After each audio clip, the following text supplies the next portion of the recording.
No, no, not right now. Hold up. We're gonna send him a link so he can call in. Hang up, Jessica.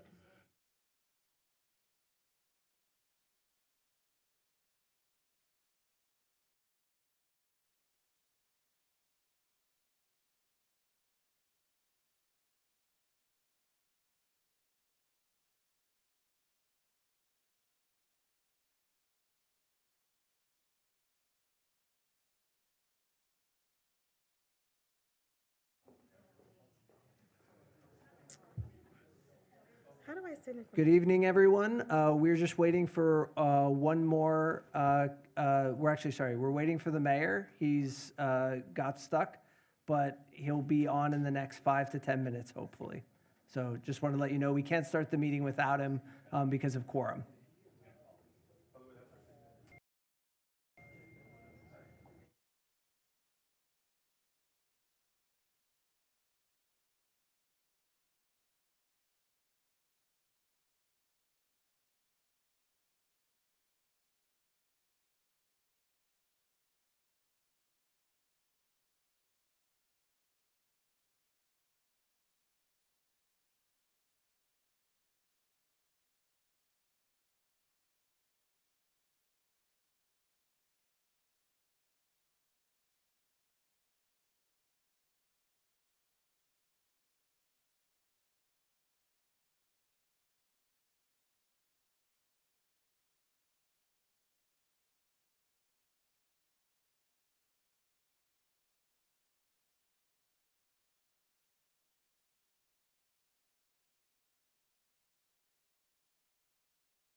Jessica, can you hear me?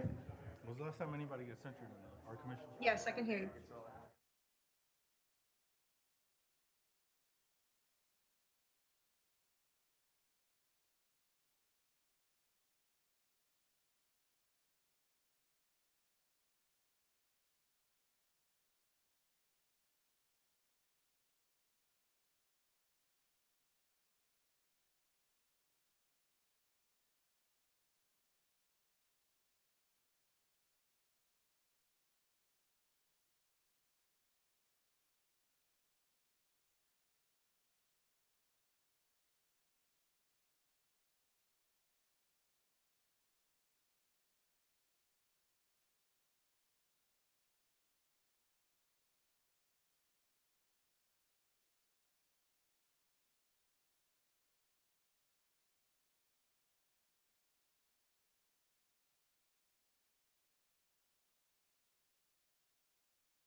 Make him co-host. Welcome, everyone, to the South Miami City Commission, Tuesday, April 7th, 2026. Make the mayor co-host. If you could, please silence or turn off all cell phones. Am I on? Madam City Clerk, I think you're working on that, but after that, if we could get the roll call, please. Yes, Vice Mayor Corey, Present? Commissioner Bonish, Here. Commissioner Kaye, Here. Mayor Fernandez. He didn't hear me. I need an okay from him. We got a majority vote on that one, maybe. I need an okay for him. Okay. Yeah. Okay.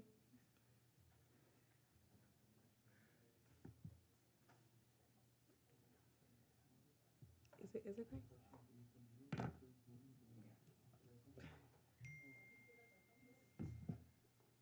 Oh, there he is. Mr. Vice Mayor, how are you? Good, thank you very much. We were just Sorry to calling be late. roll. If you could announce your presence.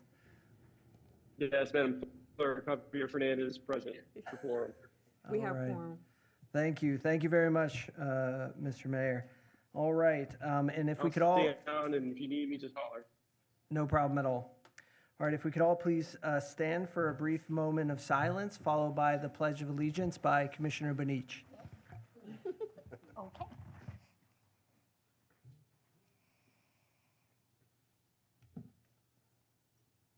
Commissioner Bonich? Thank you. I pledge allegiance to the flag of the United States of America and to the republic for which it stands, one nation, under God, indivisible, with liberty and justice for all. Thank you very much, and thank you, everybody, for joining tonight. If we could, we do have two presentations tonight. First one up would be legislative updates from Senator Calatayud. If you don't mind coming up, thank you so much. Thank you very much, Mr. Vice Mayor. Thank you so much, Commissioners, Mr. City Manager. It's a pleasure to be with you this evening. We have concluded the 60-day legislative session as of 3 weeks ago, and I can report on some of the good work that we've accomplished and some we have yet to do.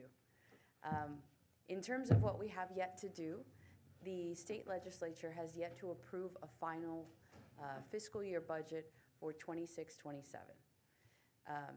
And so actively, we are currently, myself and Representative Busada are carrying the appropriations for South Miami. We're really excited about our opportunities to match funding with what you're investing in here at the local level.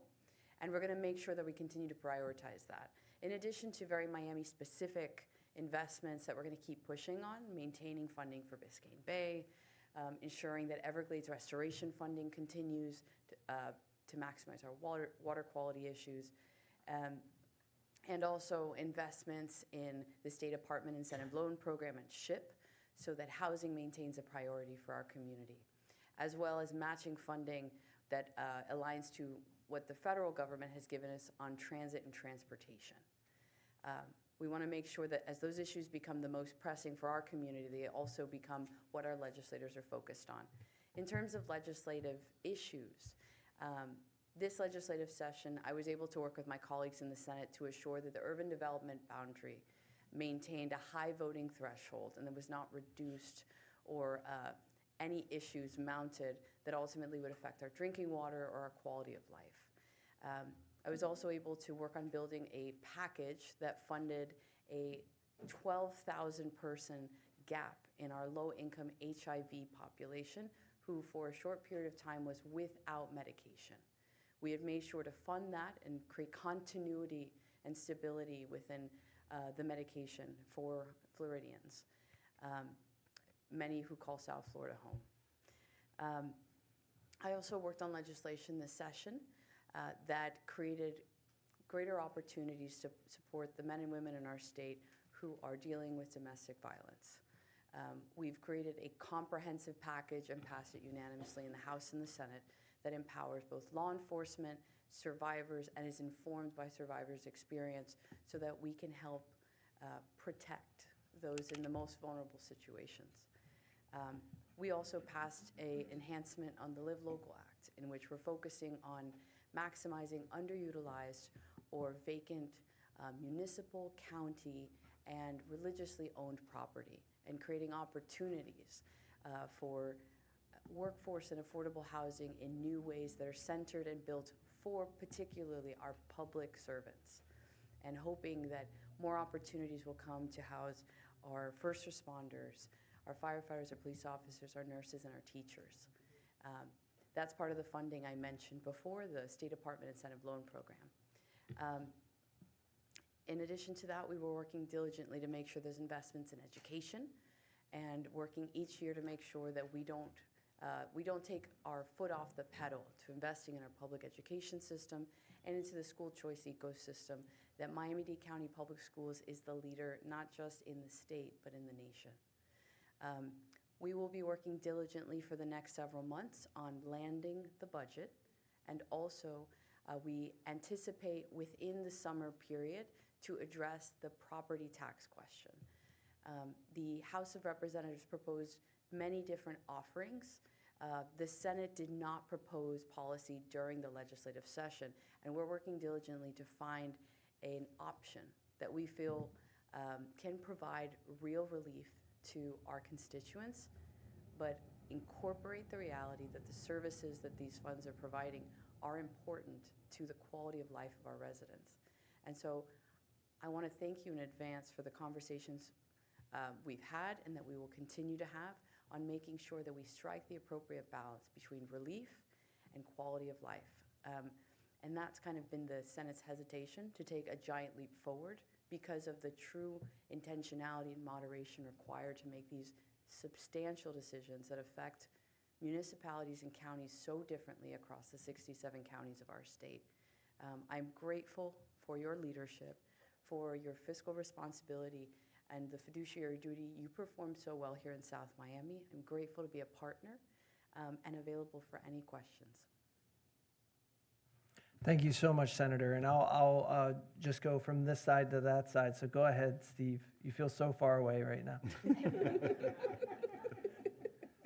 Senator, I think that we can all say that you've been a great partner. You fight very hard for the city of South Miami. You're always very present. I tell you this all the time, that you do a really good job of being part of the community, really helping the community. So I want to thank you for everything that you do for the city. I really do think we're really good partners. As far as, appropriations, I know you guys are doing whatever you can do. Hopefully it goes through the veto process and the governor lets it go through. I appreciate everything, again, that you've done for us. I know that we've coming up on the next legislation, and I know we're thinking a little bit forward. One of the priorities that I have as a commissioner and that we're going to start progressing is the ability to connect the underline, the Ludlam Trail. I know we spoke about, maybe you can give an update to the city of South Miami about what appropriations we might have for the Ludlam Trail, and hopefully we can get that ball rolling shortly. Can you give us an update on that? Because I know it's not really South Miami, but it's countywide, and I know you're helping out with that.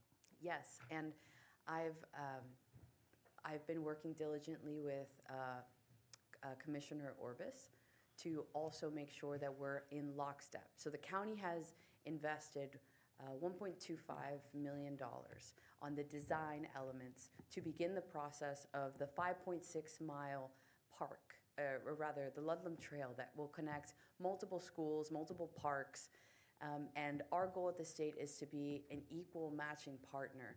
And so at this point of the legislative session, we have more than $500,000 attributed today in the Florida budget to the Ludlam Trail Design Project, which would match the county.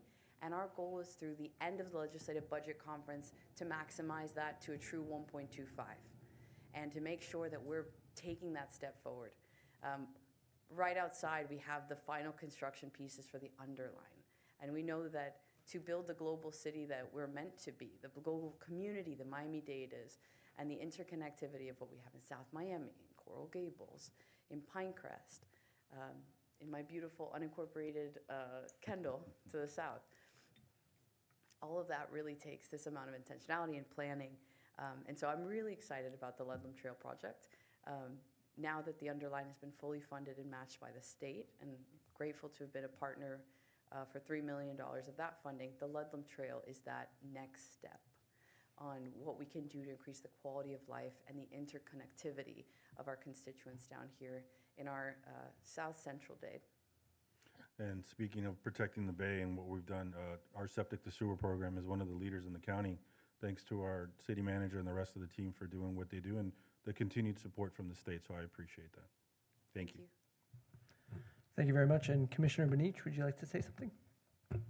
I'm really excited about the conversation we're having about the Ludlam Trail because we've been working with Eileen Bouclé and her team on getting bike access from the Metro Rail all the way down 64, and we are currently stopping on 67 because we don't, some of what happens after 6-7 is a mix of unincorporated and us.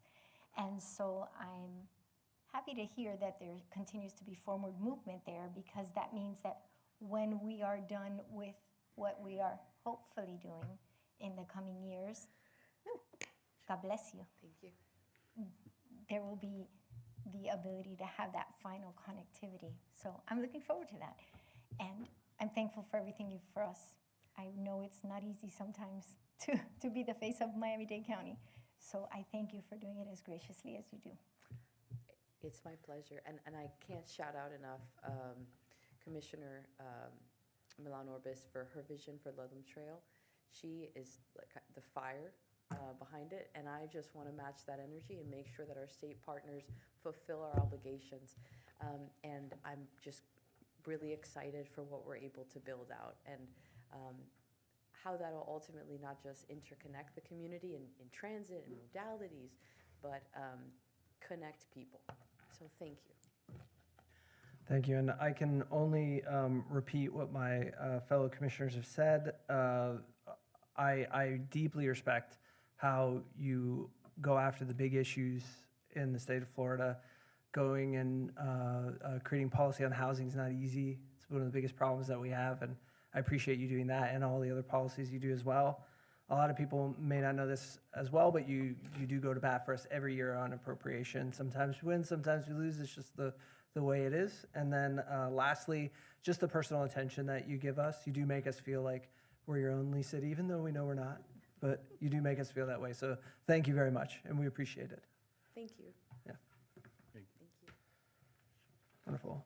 And next on presentations, we have the Parks Master Plan from Kimley Horn. Good evening, Mayor, Vice Mayor, Commission, City Attorney's Manager, John Tyson, Assistant Director for Parks, Recreation, and Culture. I'd like to introduce Hadley Peterson from Kimley Horn, who has been a partner in leading the development and of our Parks and Recreation Master Plan. She's overseen the process from initial data collection and community engagement to ultimately where we are today with the master plan itself. She has played a key role in coordinating public involvement efforts, analyzing community priorities, and guiding the development of long-term recommendations that will shape the future of the city, and specifically our Parks and Recreation Department. She will be presenting for us today and walking us through that plan and any recommendations that come along with that plan with the intention of hopefully adopting later today.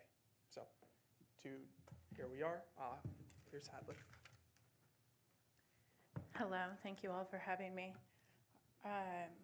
Is this clicker going to work with the presentation? Yes. Okay. As John mentioned, Hadley Peterson, I know we all have spoke individually over the last couple of months, just here to provide an update. No. There we go. Thank you.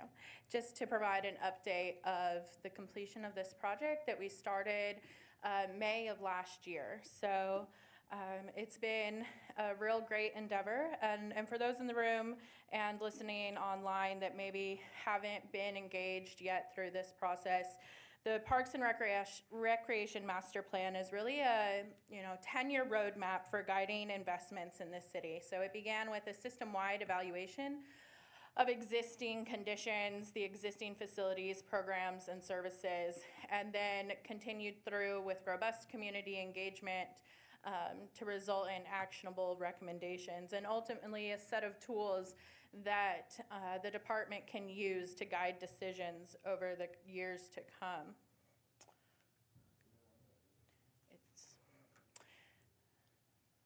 Sorry, we're having a small technical difficulty.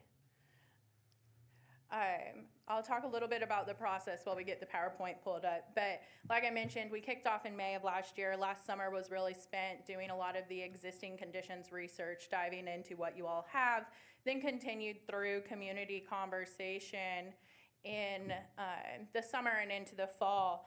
And then in November, we held both an all-staff workshop and a public workshop to kind of continue the vision into the implementation portion. And then through the, January to now, we've had individual meetings with several of you as well as with key staff to really finalize the plan that's here today. Just wanted to pause for a moment on the community engagement.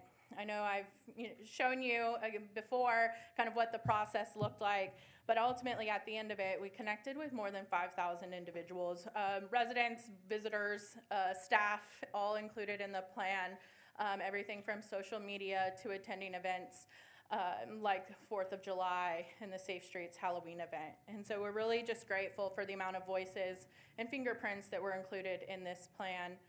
One of the big pieces of the engagement process early on was the statistically valid survey. And we got enough responses through that to really say that the drop of water matches the pond it was drawn in. So it has a margin of error of less than 5%, and a lot of really good findings from that, and is included as an appendix to the full plan. But ultimately, a lot of folks that are generally happy with the parks and recreation services and facilities today and interested in, growing what they have in the future. And so as part of that, as a reminder, the needs assessment is a component of 12 both qualitative and quantitative and observational methods that we match together to really determine what priority is. Just because we hear it's a need doesn't mean every need can be a priority. And so it's up to us to really figure out how those things weigh together.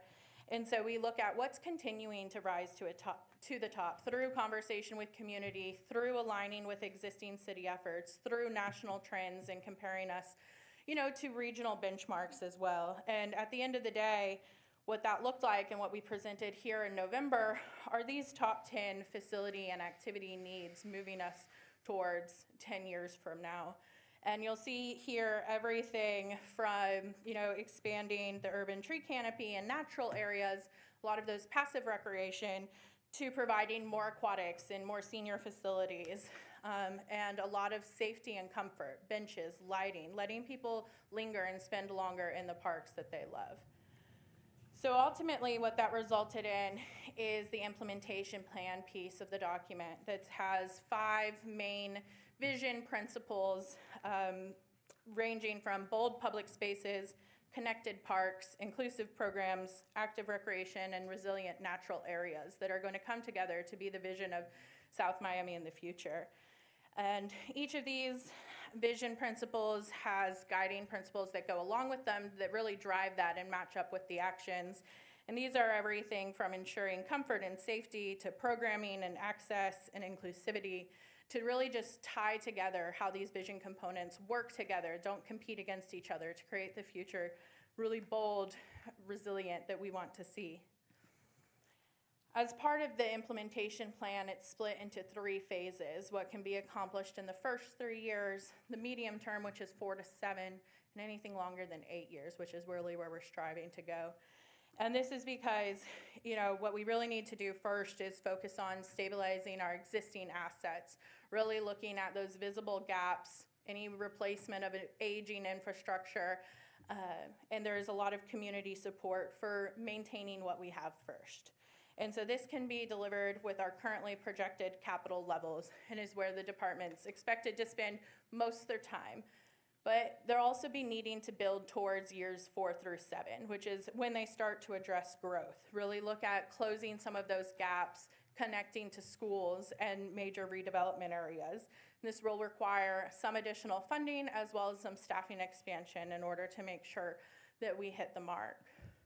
And then when we look long-term, these are the really, transformational projects, some of the large ticket items that we're going to be needing to build towards for the next 8 years to get there. Across all 3 phases, priorities are sequenced based on community input, access, safety, funding feasibility, and operational sustainability so that they can be consistent with the framework. As part of this, a major component, as part of a conversation that's been running separately to this process is the master joint use agreement with Miami-Dade. And so we did look at 3 sites, and the capital improvements for these 3 sites are included in the plan. South Miami Park, expanding that park to have some joint use of the facility north of the school, as well as Welsh Junior Park, looking at that facility and adding a kayak launch there.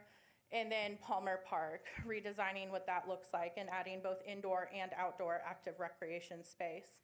So these, at this point, the costs for these are included in this plan, but these are very conceptual, and there's the other process of the master joint use agreement that will be running alongside this and using this as a starting point. Additionally, in the implementation plan, there's abundant recommendations for facilities and programming, everything from updating the existing community center with some expansion towards that long term, as well as an additional indoor facility proposed at Palmer Park, the potential for an environmental education center, and expanding the aquatic center to have year-round access. With all capital improvements comes some increase in operations and maintenance, and that's where the balance lies. So as part of this, we also look at, as your system grows, what are the O&M costs that are expected to grow, and how can we staff to accommodate that? So there's a staffing plan included in this, as well as recommendations for staff succession planning, annual training programs, and as well as maintenance plans and procedures that don't exist today, but that would be great to help the department make the decisions they need to. Another tool in the plan that's there to help the department make those decisions, because in this city, there's so much happening at all times, and there's a lot of opportunities arise that aren't going to be in this plan today. But how do we enable staff to make decisions? So we have a prioritization framework in here that are priorities based off of the needs assessment, staff conversations, and public workshops that would help them prioritize any given decision against what's already in this plan. Additionally, there are all the costs in the plan are sorted into short-term, medium-term, and long-term costs, with the bulk of the projects really happening in that medium term. A lot of the large-scale capital investments are long-term, but you're building for it, acquiring the land for it, right-of-way, programming in the medium term. As part of this plan, we also provide level of service recommendations. So the recommendation is to keep the level of service standard as it is today at that 4 acres per 1,000, but look at adding a composition framework. And our recommendation is about 65 to 75% active recreation or active population serving parkland, and the remainder being that passive natural open space to really provide the balance of enjoying nature and active recreation in the community. Additionally, we recommend adding standards for facilities per 1,000 people, and that's everything from trails, blueways, to those active recreation facilities. What you see here is a map of access to parks in the city, and as part of this plan, we also recommend working towards providing a park within a 5-minute walk of every resident. So this will help you get there. Additionally, and this is pretty high level, but the plan provides additional detail around grants, the bond usage, sponsorships, partnerships, some comprehensive plan amendments or land development code updates to better work with development partners, and those include recommendations for impact fees and the public use of the public benefit trust fund if comes to fruition. And so all of that is provided in the strategic plan portion of this plan and available for any questions. Did we have any questions now, or maybe we hold them for when we discuss the item, or? Okay. All right, great. Thank you so much for the presentation.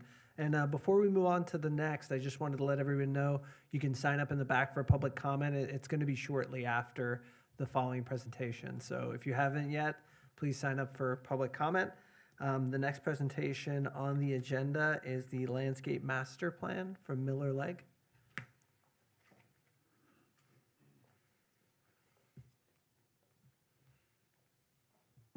Vice Mayor, Good evening. before our director, I just, on the Parks Master Plan, just to remind you that it's on consent.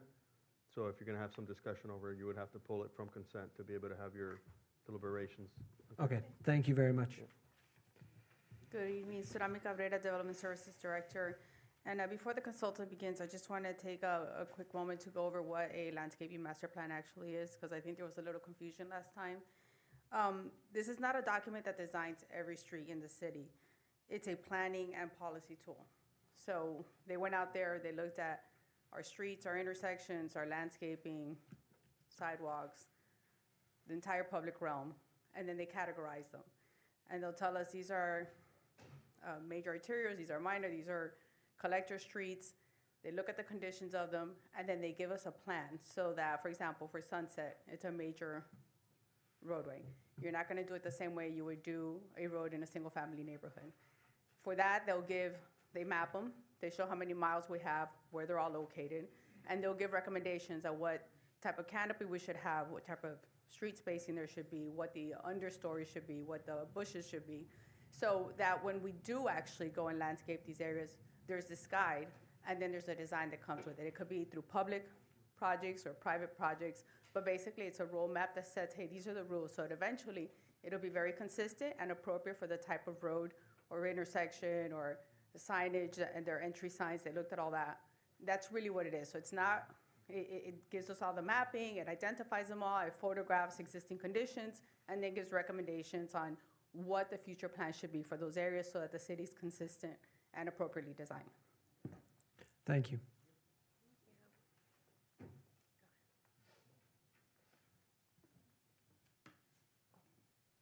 All right. Good evening, everybody. Good to see you all again. Miguel Juncal with Miller Legg and Jenny Sukowski. Miguel Juncal and Jenny Sukowski with Miller Legg.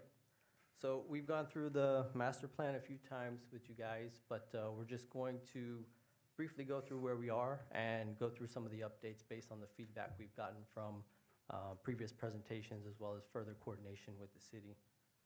So currently still under the final landscape master plan. And I'm going to pass it over to Jenny. She's going to go through some of the changes and then look forward to any questions or other feedback from you guys. Thank you. All right, good evening. So we have some repeated information here. We're just including, obviously, as Surami mentioned, it's important to include what the existing conditions and our findings were so that if there's any questions, we can always refer back to what those were. So just again, we saw this last time, existing conditions that we documented in the city. We categorized all of the corridors all the way from principal arterials all the way down to local streets, and we essentially in the document takes a closer look, corridor by corridor, block by block, what those existing conditions look like, and overall our findings found that there is a fragmented inconsistency with the landscaping.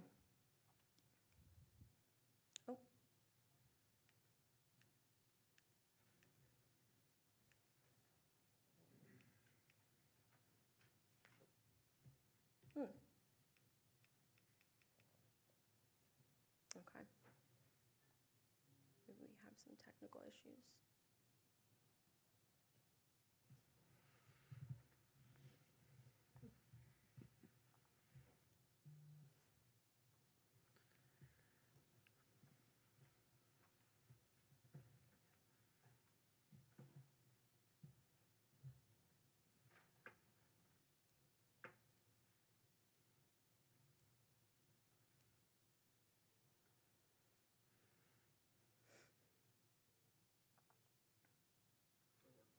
Okay.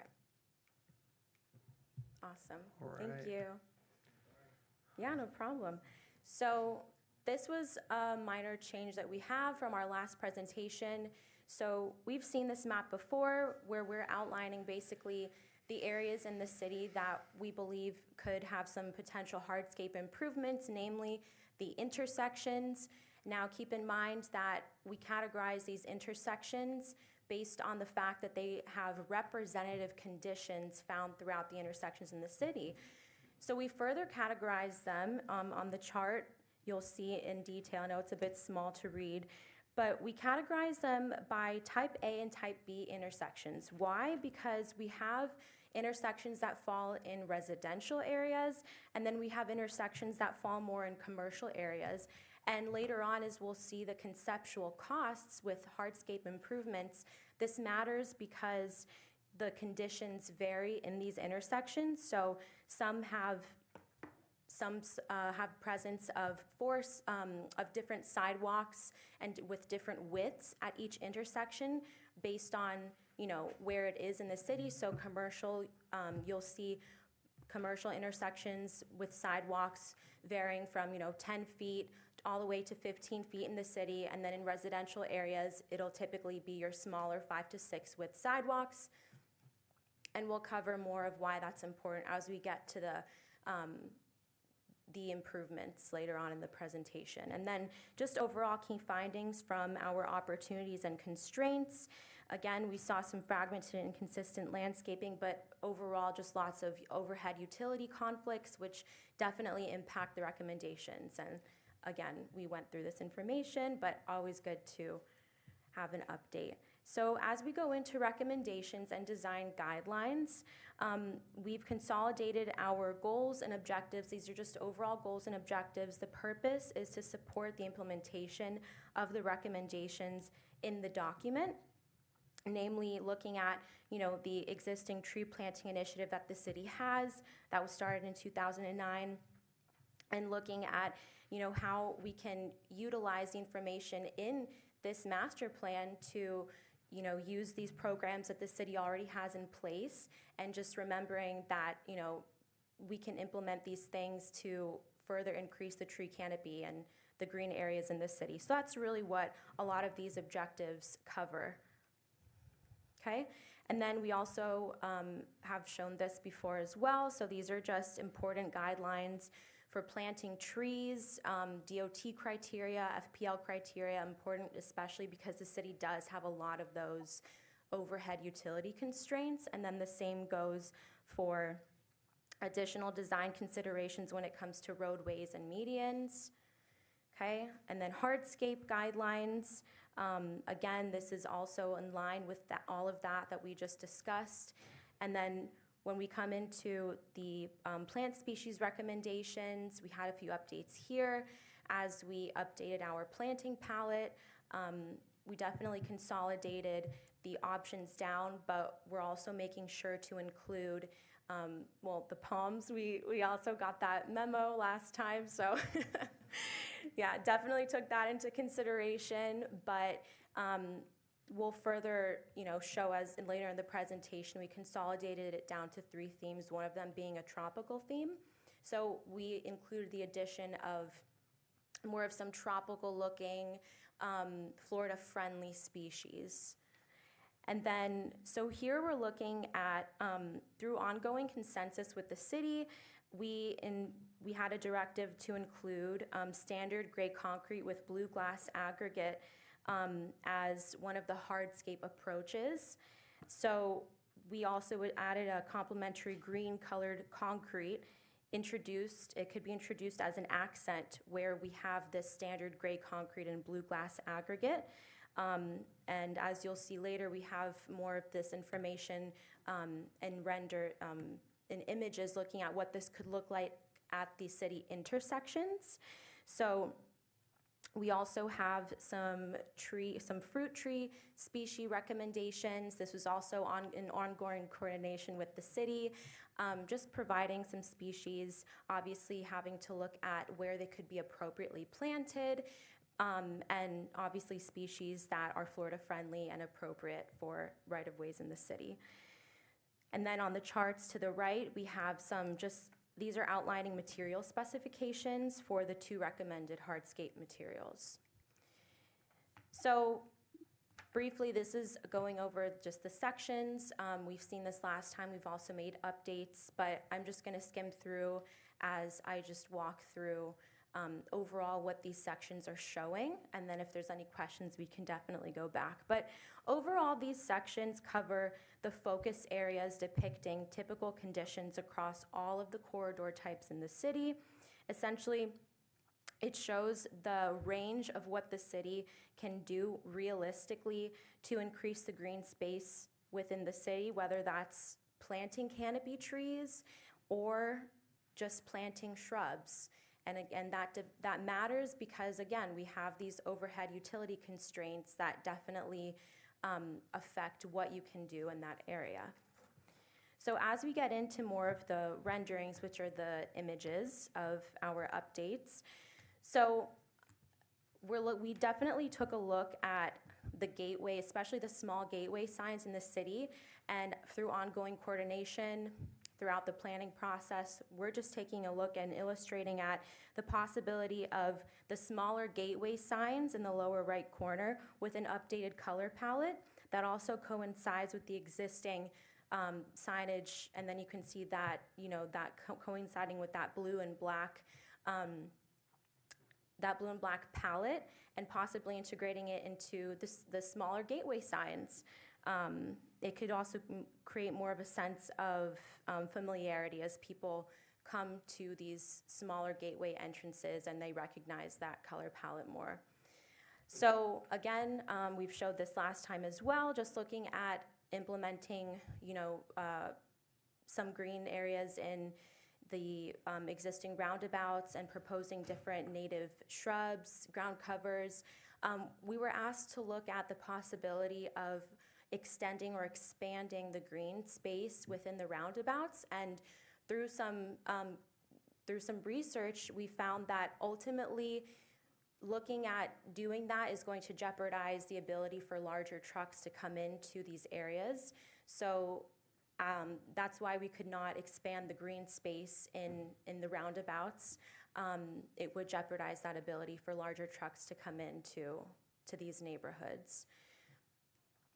Okay, and then as we look at some updates with these images, so this is Southwest 67th Ave, where we're showing, now we're getting into the themes that I mentioned briefly. This is an example of a Florida theme, and we have both options here. So to the left, you'll see, while it's not as big of a canopy tree as on the right, we felt that introducing native species, especially given that through coordination with the city, we learned that this is next to Palmer Park, and the city is working on some redesigns with the school board in that area.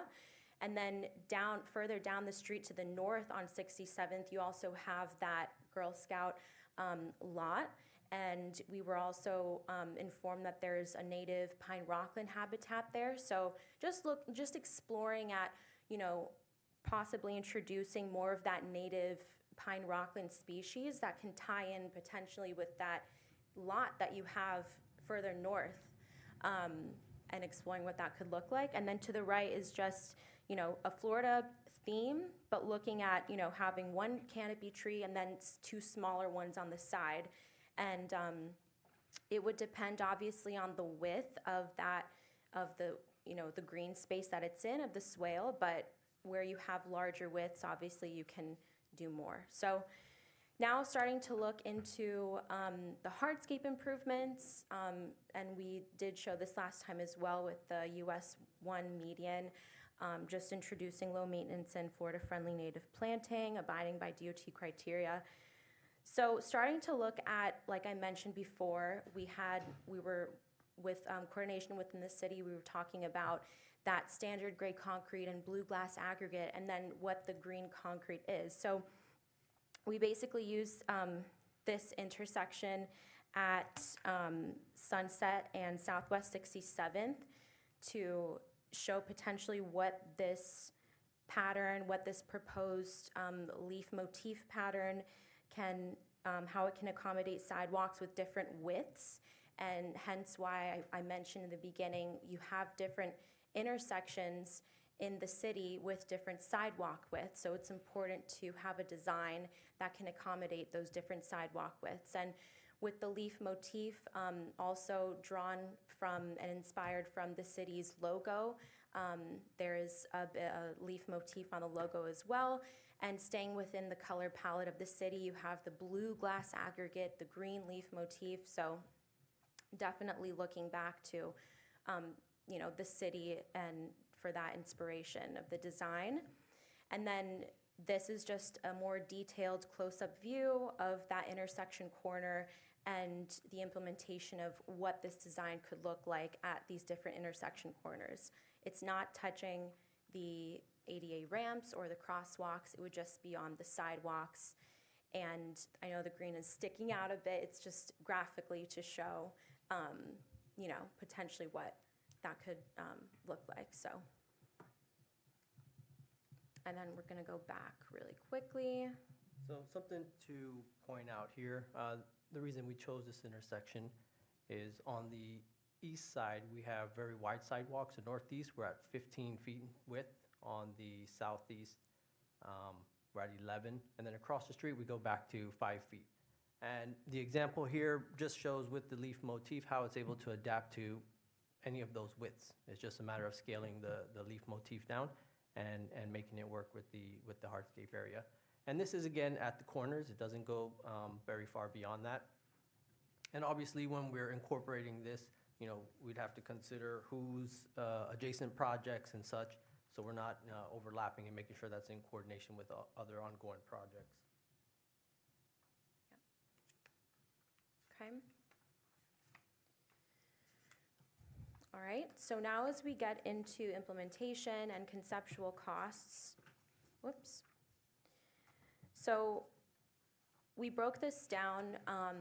We provide conceptual costs for gateways, for the fruit tree species that we are recommending, and then we get into what we were just talking about, which was the hardscape recommendations for the different intersections. And we broke this down between, like I was mentioning at the beginning, we have the type A intersection and then the type B intersection.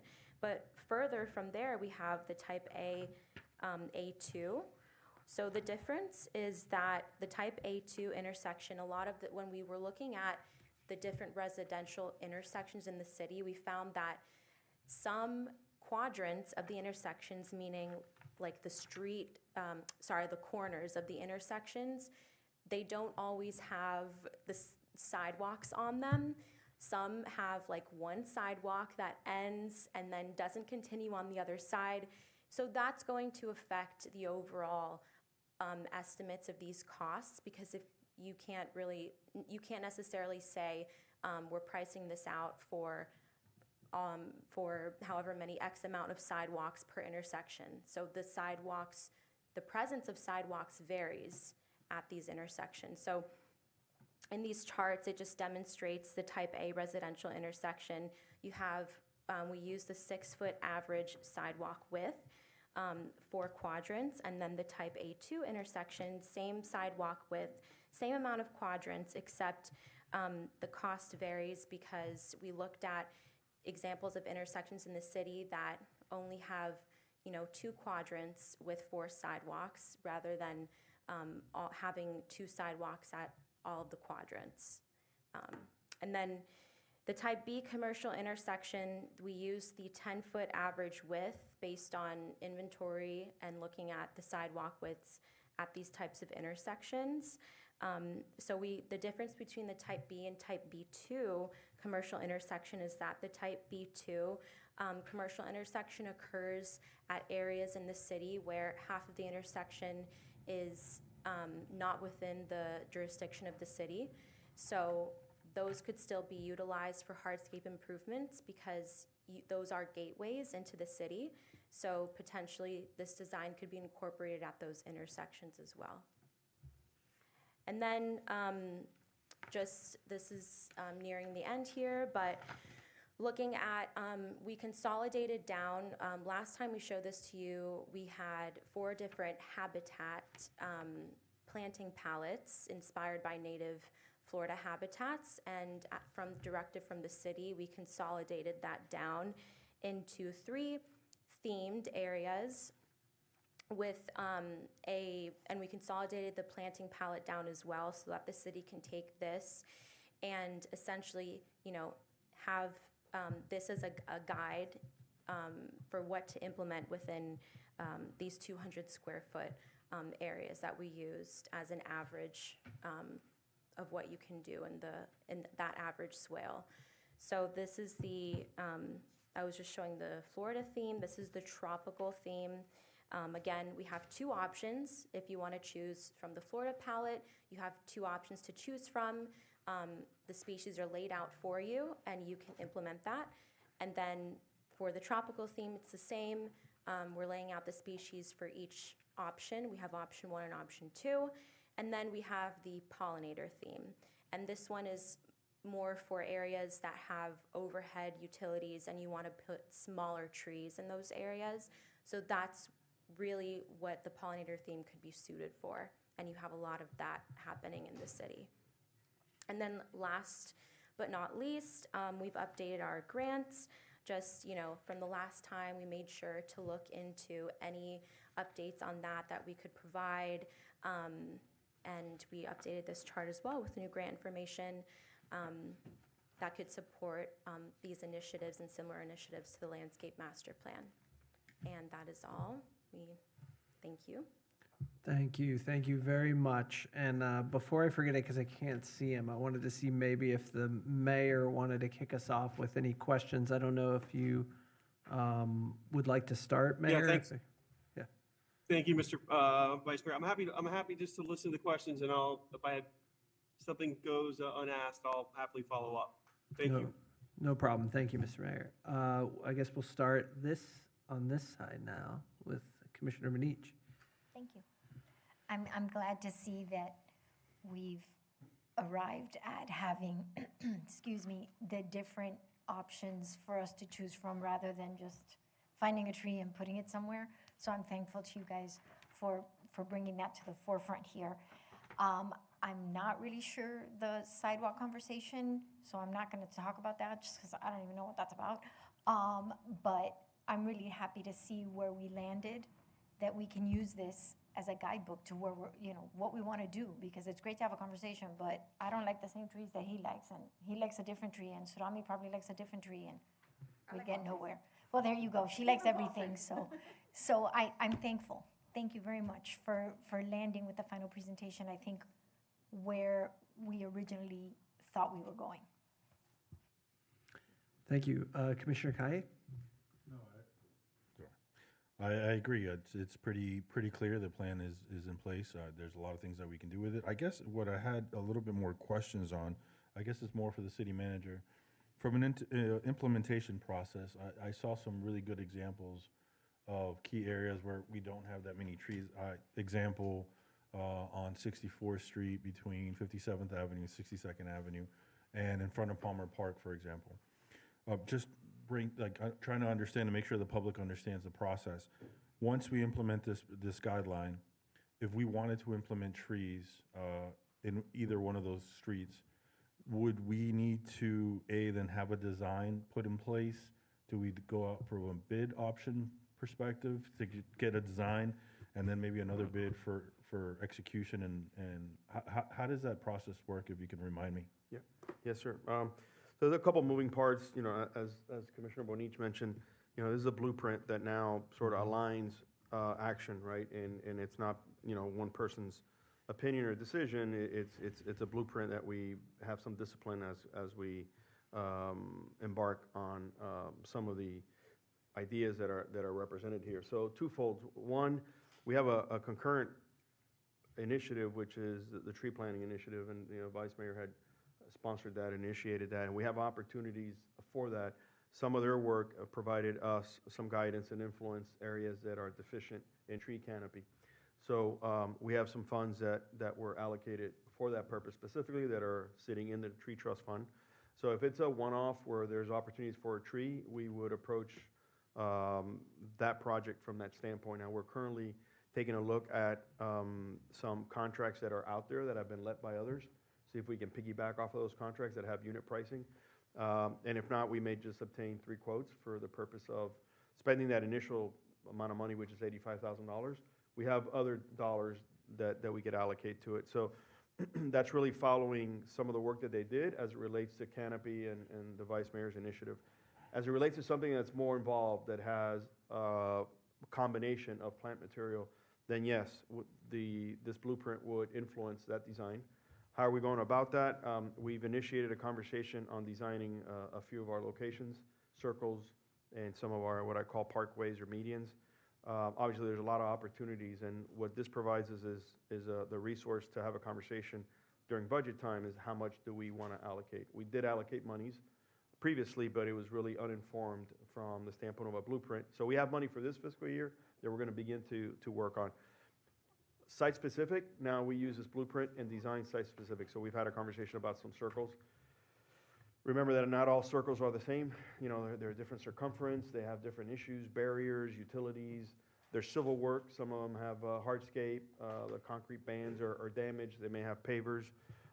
It impacts the roadway, and when we talk about trucks, obviously that's a key component because, you know, sometimes these homes have to be serviced by furniture delivery, appliances, and so these trucks end up having to have access to this neighborhood. So we are going to either piggyback and or landscape and or obtain quotes as it relates to planting, single trees in different areas to increase our canopy, and we are going to design through additional work certain circles that we've provided them to start that program, if you will.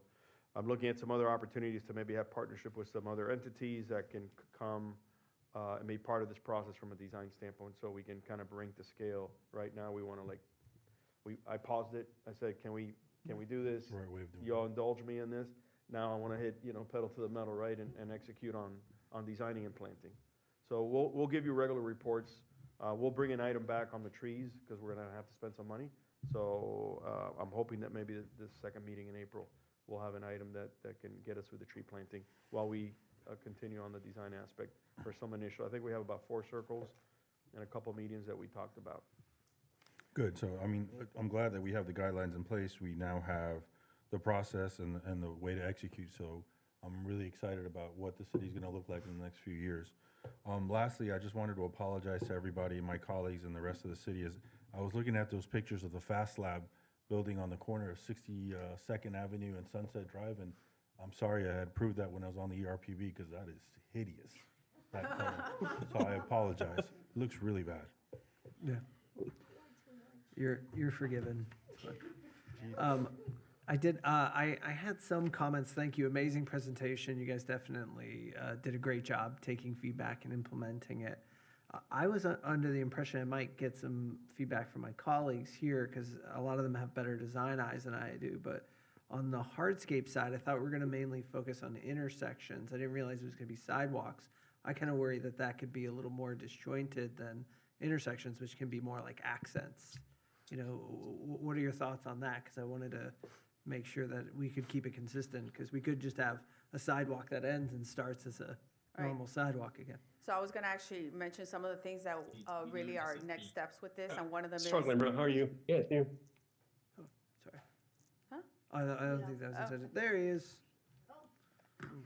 So next steps would be, and actually feedback that we would want today is, I just told them, look, I personally like the gray concrete with some blue aggregate, but I don't know if that's what this commission wants to adopt. Like, is this what you like? It's not what you like. You want us to look at something else?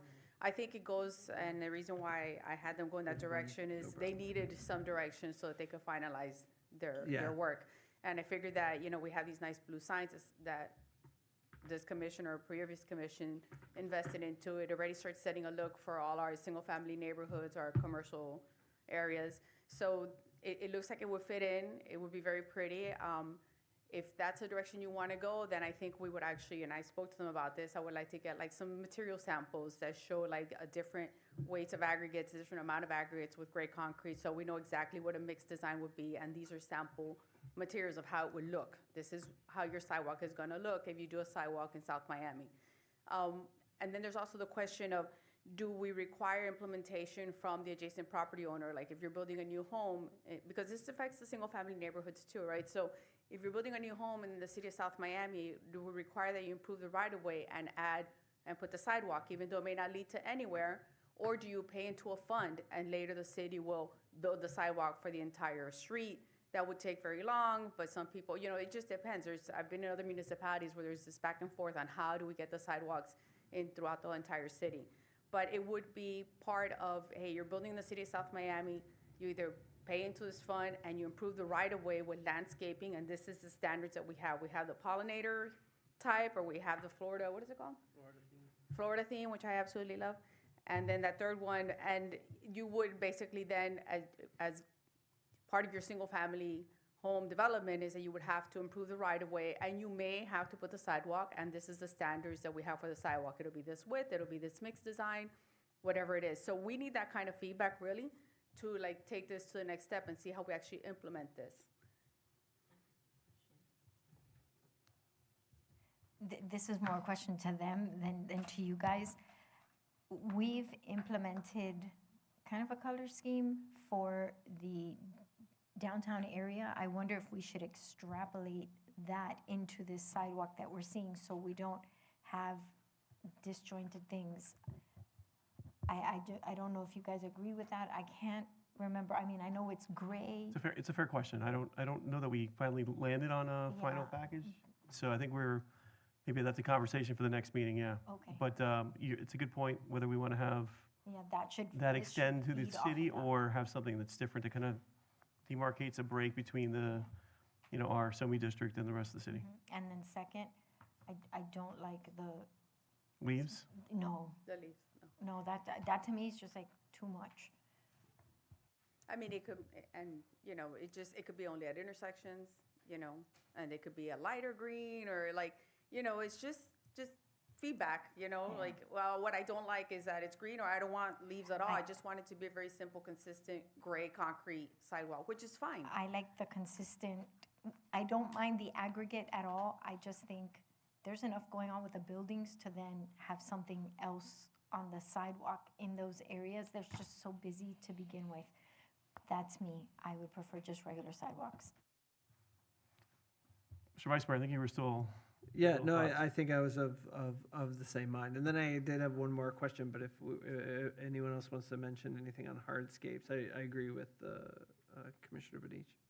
Yeah, I'll just chime in. I did not love appreciate the creativity. I did not love the leaves. But I would prefer to have a simpler, clean aesthetic. I do like the aggregate. I think that's a great idea.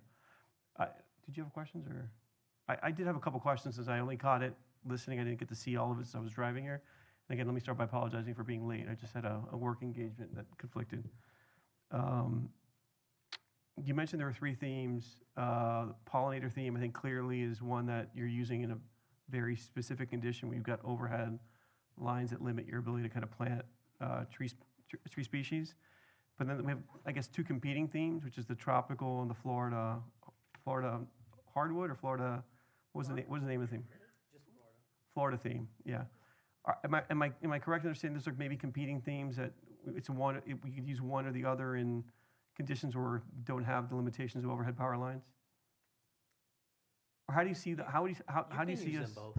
You can use them both. Yeah, it's not one or the other. You can use both. You can alternate them. You can have one block, one. What I meant by competing is they can use them in either condition where you're not limited by overhead power lines. Correct. Okay, got it. Yes. So depending on what aesthetic we want in a particular location, we can deploy it or not deploy one or the other. Correct. The pollinator is the only one that is restricted because of the Yeah, anticipated condition of the overhead power lines. right. The pollinator doesn't have any large overhead canopy trees, so that Okay. one would be, limited.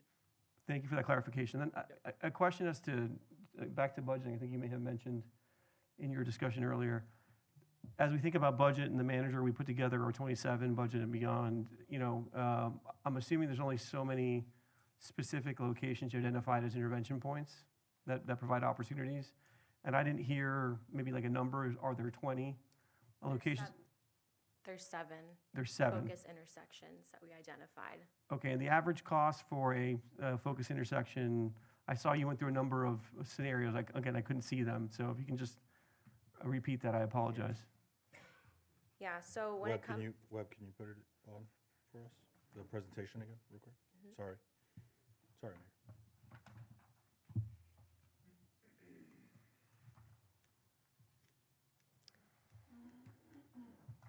So when it comes to the average costs, like I was mentioning, we broke it down we categorized it by intersections that fall in commercial areas and intersections that fall in residential areas. So it ranges, just because we can't give an exact cost because the conditions do vary widely throughout the city. But we have a cost range for that, and with the 7 proposed intersections, it ranges from $81,400 to $354,000. But you can look at the charts these are one intersection. The charts represent the typical, the conceptual cost for one intersection type. Okay, so just, let's just say on average, it's about $200,000 to $250,000. And this is the cost for the actual physical improvements? For the sidewalks, correct, and these Correct. 7 locations, right?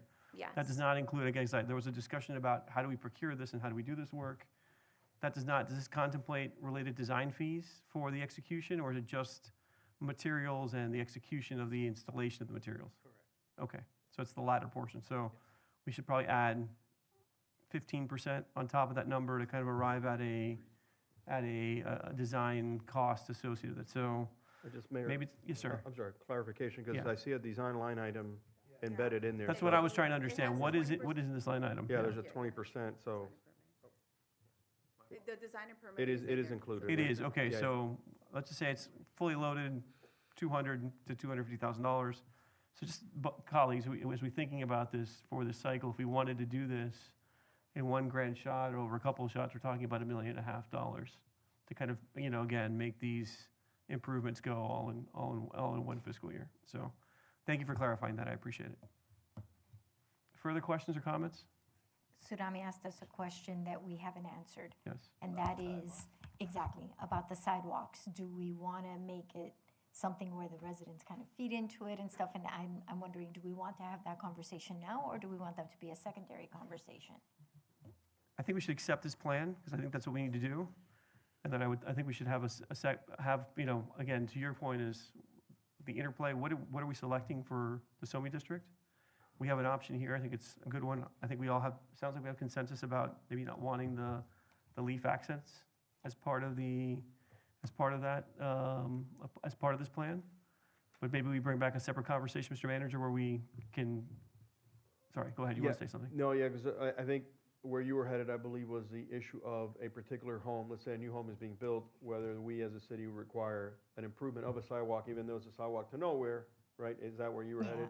Well, he as- hit both of, you And/or both are paying hitting it. into a fund that then later, if the city wanted to do a sidewalk. So Surami had presented that potentially as a conversation, to your point, not necessarily to have to be addressed now, but I think it is a public policy Yeah, discussion and at some point. I think it'd be smart for us to address those things together, just because then we have a cohesive Yeah. conversation Yeah, instead of kind of hitting. And if you're asking whether you should ask the public about whether they want sidewalks or not, No, No, I'm sorry. because what she was explaining is when you're building a new house, you're responsible for the sidewalk in front of your house. So You are. do we want to have them put the sidewalk to nowhere in front of their house while we wait 10 years for the other houses to catch up? Or do we want them to pay into a fund that then is used towards sidewalks? yeah, I would just suggest that we may want to ask residents whether they even want the sidewalk amenity. I will tell you that the septic to sewer experience in my neighborhood was a very instructive one. If I asked people whether they wanted sidewalks, given that they felt very possessive of the right-of-way in front of their home, even though they didn't own it, they would probably be averse to having sidewalks installed. That's my gut instinct on that issue, but people seem in strictly residential neighborhoods, not on the edges of them, very comfortable with not having sidewalks internal to their blocks. Again, certainly I can speak to my neighborhood. I wouldn't speak about any other. I'm sorry, and doesn't, I think to your point, wouldn't impact adoption of the master plan. I It think would that's not. conversation It's a that- conversation for that later, we for could sure. carry at some Yes. point. Yeah. Yeah. Further comments? Okay. Do you want to move to adopt the master plan? Move. We have a motion by Commissioner Kaya, Second. a second by Vice Mayor Corey. Madam Clerk, if you can call the, do we need Oh, a is it formal vote or just show it as adopted? It's just a This presentation. is a presentation. Okay, so show it as accepted. Okay. And do we need formal adoption, Mr. City Attorney, or we'll consider it adopted? Okay. Thank you very much for your hard work. We appreciate it. Thank you so much. Thank you. Mr. Vice Mayor, where did we leave off? So I'm not screwing up the meeting. You're running perfectly well without me. No worries at all. We're at add-ons, which I don't believe we have any, so it's just the approval of minutes. Okay? City manager's report. City Manager's report. Mr. Manager? Thank you. Well, first of all, I certainly want to thank this commission. We've talked about two big efforts for this city. They're both planning efforts, Parks Master Plan, which you have an item in your consent, and certainly Landscape Master Plan. And obviously, we slowed down what we were doing just to align ourselves with some planning efforts and these blueprints. So I think it's an important exercise and milestone for the city on both. And thank you for indulging me and slowing things up before we speed up again. From a manager's report, one of the things I do want to, Surami, is she still? She stepped Oh. outside. You get her for me. In the meantime, while she walks back in, Commissioner Kai had asked me for an update regarding the dog park. And we had a meeting today with myself, our city attorneys, and our deputy manager and our assistant director, Tyson, with Mr. Bill Bang from the Elks, discuss some ideas. We're putting those on paper to share with him, and he'll discuss it with the Elks leadership, all in the interest of potentially having that park remain there, but we'll see where that plays out. We're doing some analysis from a cost standpoint, but we're working towards that, and the effort is towards trying to keep it open. I'll turn back. I know, Surami, we have one of our new employees, a key position, and Surami wanted to introduce her, joining our SOMI team, so I was going to turn it over to Surami. So yes, thank you, Manager. We have Shenlin. She comes to us, she started on Monday. She comes to us from, she actually worked in Seattle, a nice big city that she brings a lot of experience. She's also been in the private sector for quite a while, had her own planning consulting firm. She's lived in South Miami or in, not South Miami City proper, but in Close enough. Yeah, close enough for a year, and she's super excited. I'm so happy to have her here. I think she brings an incredible amount of experience on really the direction that the city could move, public transit, sidewalks, how to build a city so that it's sustainable, it's beautiful.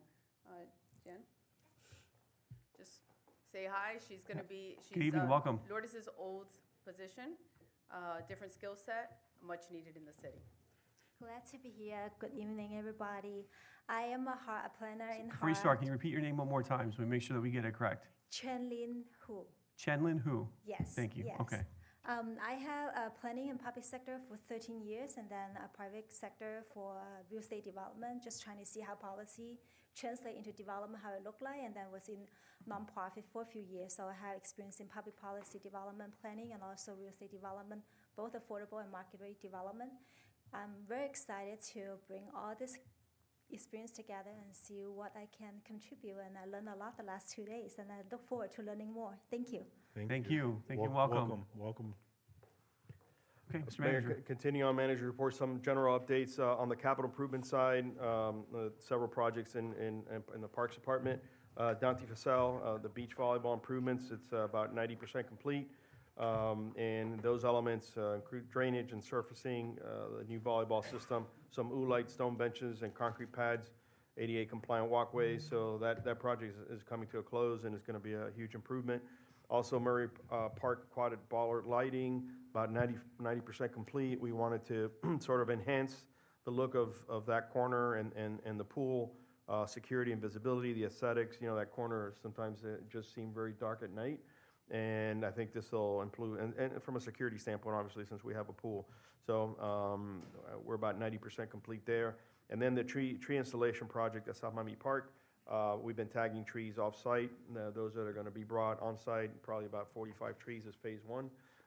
So that's forthcoming. From a program standpoint, youth summer camp open for registration, our junior lifeguard camp, youth football and cheer are all open. So this is the season to register. From an event standpoint, this Saturday we have Second Saturday, the SOMI Second Saturday event. There's a grocery distribution event on Monday, April 13th at the Children's Clinic. And we have an Arbor Day event Friday, April 24th, 10 to 12 at South Miami Park.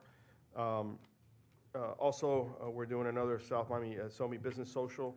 It'll be hosted by Avalon Bay, and that's April 16th at 6:30 p.m., where we bring some of our stakeholders in the businesses there to talk about how to leverage each other's, experiences and bring more vitality to the SoMi district. We also reach out to the businesses, a new initiative, Light Up SoMi initiative. Sometimes some of the storefronts, when they're closed and they're done for the day, they're just completely dark. And I think it just creates these very sort of dark, cavernous, walkways that are not inviting. So we're reaching out to all the business to leave lighting the closer to the sidewalk to provide obviously enhanced visibility, but security and just walkability, right? And it invites people to walk versus stretches that are dark. So we're getting involved in that. And our Public Works Department, lastly, has been working on an initiative called Operation Pit Stop. We have this great service for the trash pits, but they become huge craters and a safety issue. But doing the regular work sometimes get in the way of getting these done. So it was a huge effort, and there was 27 holes that were filled in that one day, and we're going to continue to do that. So that's manager's report, and certainly answer any questions you may have. Thank you, Mr. Manager. I think Commissioner Bonich has a comment. They're filling them so you don't fall in them. Yeah, exactly. There you go. Had to give you a moment. Commissioner Gaia, you're recognized. See, this is where we know we miss Samantha, right? You didn't even talk about the theme of Second Saturdays. What's the theme? Come on, you got to promote it. What's the theme? You missed the deputy, don't you? We do. We all do. We all do. You could have asked me a lot of questions, except the theme of which, and I think there's a country western theme, I There believe. you go. There you go. That was tough. Which means our police department's gonna be like going crazy. Yeah, and certainly Public Works has also added some theme to SoMi District from spring and Easter and some elements. Unfortunately, we've had some vandalism with some of the elements there. Really? Yeah, and John Reese takes that really to heart because he puts a lot of work into it. So we've had some interesting comments from people saying that they appreciate South Miami bringing this, and a lot of people are walking around taking pictures. So there was this feedback from this commission to maybe add, some other seasons and themes, and so this is the first effort. Well, follow up my comments. I wanted to give, we had the Easter festivities this past weekend. I got the privilege to hang out and kind of work it, mangling some kids up. But I want to give John Tyson a lot of credit, his team, to the fantabulous job. Kids everywhere, a lot more than last year. I felt like it was incredible. Good job, guys. And I know it's our second year and we're continuing to get better and better, but you guys did fantastic. Thank you so much. Further questions? Yes, sir. I just wanted to congratulate the city on that tree project in South Miami Park. I think it's phenomenal, and to be able to plant that many in one location is, hopefully we could do more, but that was great. So thank you. Let's move on then. Mr. City Attorney. Thank you, Mayor, but nothing to report at this time. Okay. Good. We'll move on to public remarks. So if you have not signed up already, please come forward. You can register with John here for public remarks. I've got 3 names on the list so far. Deborah Powell, do you want to come forward? Ms. Powell, good evening. I would just like to say this is going to be short, sincere, and sweet. So please, listen accordingly. It will be short, I promise. But I really wanted to just take this time to publicly thank our illustrious mayor, illustrious commissioners, our illustrious city manager, and all of the different departments that really worked with us and supported us for our annual 2026 South Miami Unity Festival. And I'd like to also say, I had a speech here, but I'm just going to speak from the heart. I think it was even more special this year because I don't know if you're aware, we had a mini storm during the festival.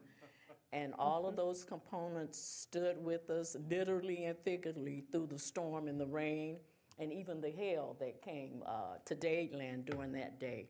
But we really want to just say thank you so much for your support, for working with us. We took a lot of planning and all of the different departments. I don't want to miss anyone, but code enforcement, the police department, we work together as a wonderful team, and I just want to say thank you so much for your support, and hopefully we look forward to that support continuing on next year. Thank you so much. Most certainly, thanks to you for all the hard work you guys put into it.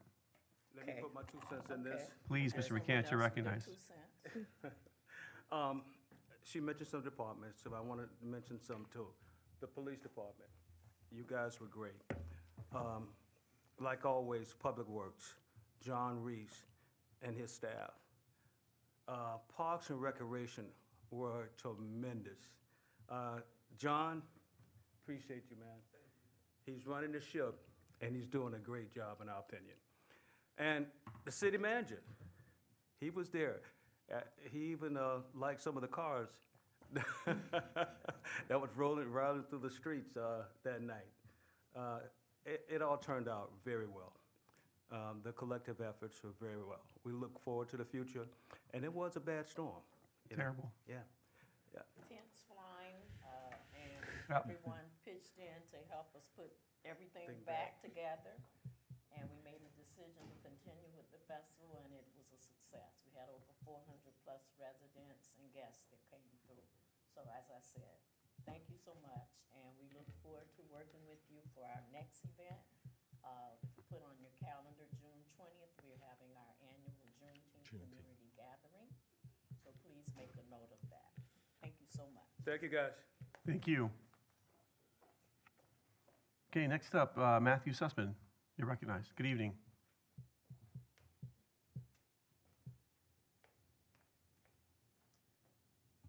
Good evening, thank you. My name is Matthew Sussman. I am a resident of and homeowner in South Miami on 62nd and 78th Street. And I was a frequent patron of the South Miami Dog Park. I'm here to express my concern regarding the master park plan, which is currently out of date considering the current situation of the South Miami Dog Park, and doesn't consider the implementation of new dog park space as we build out additional housing units in this area. I want to recognize and appreciate all the work that you've been doing behind the scenes regarding the Elks Lodge and the conversations that you have with the public and keeping us up to date. And I hope that as you move forward with the conversations, that you keep us in mind as you adopt and vote on the plan, because our community is still active, our community is connected, we are concerned about what's going on, and we are keeping an eye on the situation. So thank you very much. Thank you, sir. Okay, next up, Mr. Jason Lopez. You're recognized. Good evening.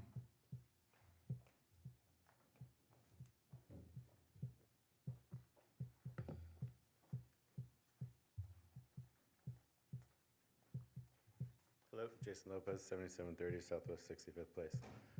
Regarding that presentation on the landscape plan earlier, it's pretty cool.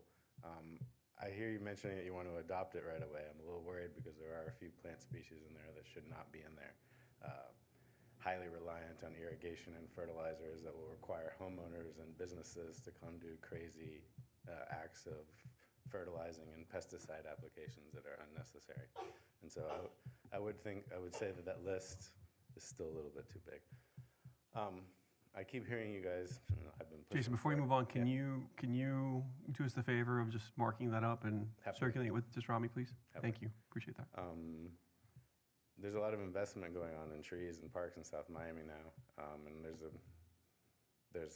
I'm in the landscape business. I run a nursery now, so I'm going to say some things that probably get me in trouble in the business, but I care about the city.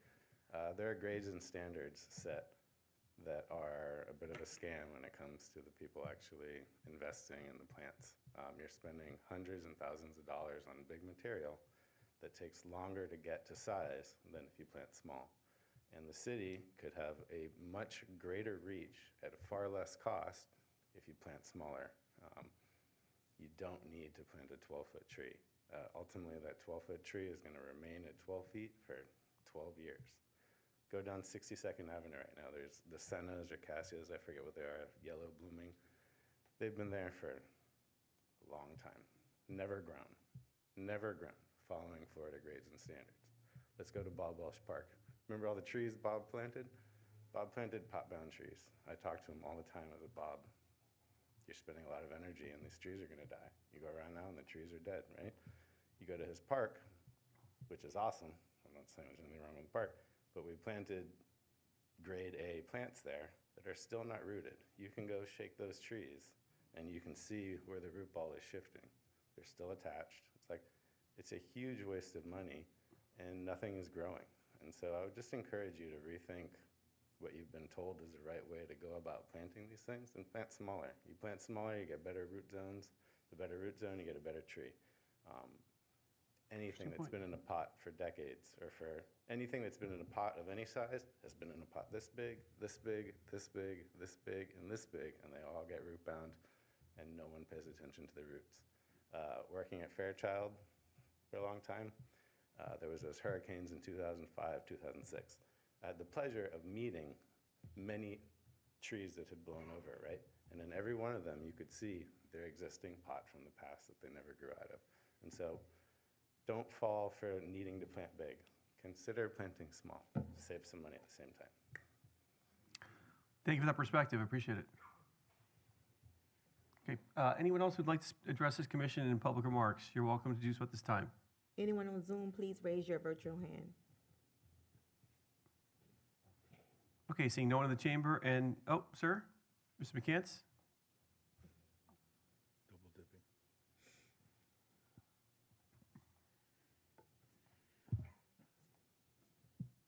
I did sign up separately. Okay. I wanted to speak when Debbie got up, but a community concern will be the update of the Phase 2 related group project. We haven't heard nothing in a while. And, we're good friends with Marlo and the rest. But we would just like to know what's coming in the middle of the Marshall-Williamson area. Okay, we've heard different things. Last year, the year before was 7 stories. Now we're hearing 11 to 12, and we're hearing other things that's going on. And we'd just like to get with them and work together like we did on Phase 1. And with Steve, we're trying to get a list together for people that may want to work with the Section 3 initiative to that county project, and try to get some more people working and possibly trained, because this is going to be a bigger side than Phase 1. Okay. The next thing is we got a lot of money going into trees and canopy and landscape. I want you guys to remember, and I'm going to try to reach out to him also. Chris Winkler gives a lot of Christmas trees free for the whole community for the last 5 years. We have the corner of 60th and 64th Street flooded with trees that we give away to anybody. He's also a licensed tree, he has a licensed tree company with arborists and everything. And he has a big crew that serves a lot of cities. So just keep him in mind, because he does a lot for this community. Okay. I'm getting older, so I have to put things down so I can remember. The last thing I want to say is that for the CRA, I worked with the CRA for 20-something years, man, And when I hear reports about the CRA not doing anything, it bothers me a lot, okay? CRAs have several levels of checks and balances. Our CRA, when we had it, has layers of checks and balances also. People might not think that what we did was big, but with the Marshall-Williamson community, when we started in the late 1990s, the Marshall-Williamson community was not like it is now. We done a lot. And the CRA, I'm glad that you guys are doing it again. And again, it comes with checks and balances, not only with this side. We had 2 levels, with the CRA board and then the commission, and then we go to another board, the county. and then another board, and then the county commission. There was like 5 layers of oversight. So we're proud of what we have done with 50% of the TIF back in those days. I just wanted to put it out there. Okay? Thank you. And James, just, let's get together afterwards. I can give you an update on related. We can pull the plans. I know they're in for ASPR approval. So Okay. there's a record online of what they're submitting, so we can find that. I appreciate that. And also, keep in mind, every third Wednesday at 6 o'clock, we meet at the Senior Citizens Building, and we have more of the Marshall Williamson community there, and everybody's welcome to come and attend. Okay? Thank you. Anyone else would like to address this commission public remarks, online or in the chamber? Okay, seeing no one online and no one in the chamber, we'll close public remarks. And colleagues, a question on this before we move on. Is it possible for us to move public remarks forward? Before presentations? From a sequencing perspective, we're not limited by the code, correct? No, you can, Yeah, you can hear them right here. if there's no objection for the next meeting, if we can just show it that way, just because I know that there were some comments about what was presented, it would be better to hear them in advance of the presentations than afterwards. So, and we'll also get people out of here sooner. So let's consider that for the next agenda. Thank you. We'll skip commission reports for the time being. We've got 2 discussion items. Madam Clerk, M1. M1, HB 399, redevelopment permit fees, other changes. Thank you. Mr. City Attorney, is this yours? Yes, yes, sir. Okay. Okay, so, Mayor, you had asked, you had inquired about this particular bill that became law, and it covers a few different topics.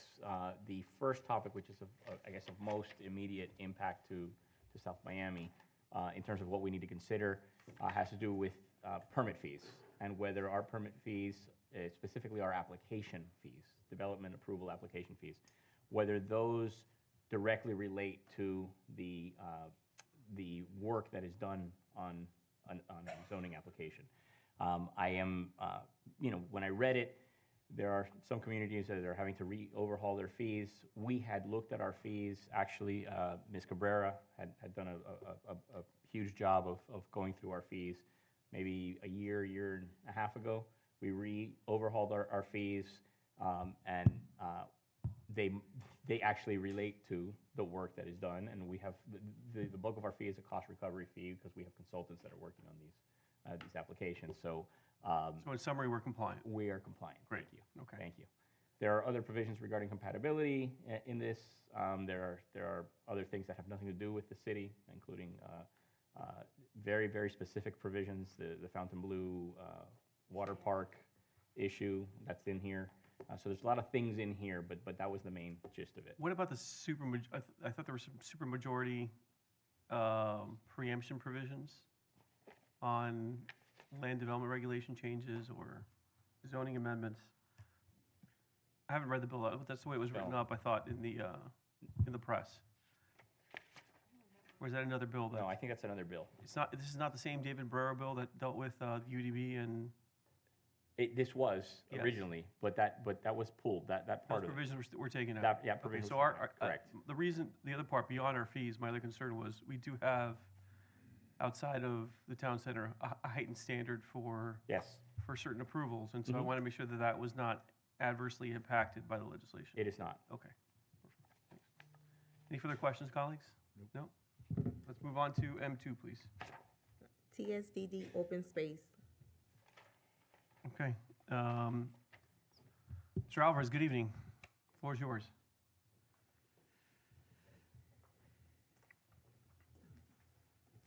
Good evening, Mayor and Commission. Back in February, we had a discussion item about making changes to the downtown zoning code, the TSDD. We have most of those changes on their way to the planning board, scheduled for the next meeting.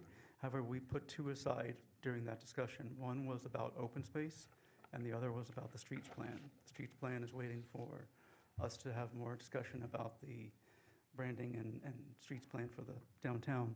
The open space we put aside, so we had a discussion about, primarily about encroachment over open space. In other words, having a building over an open space that counts.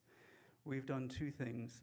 The first thing is on its way to the planning board, and it's a change to the bonus allocation section 20.8-8, in which there is no possibility to take any space that you're using for a bonus, any open space, and use it and encroach it with a building. You can encroach it with a brow.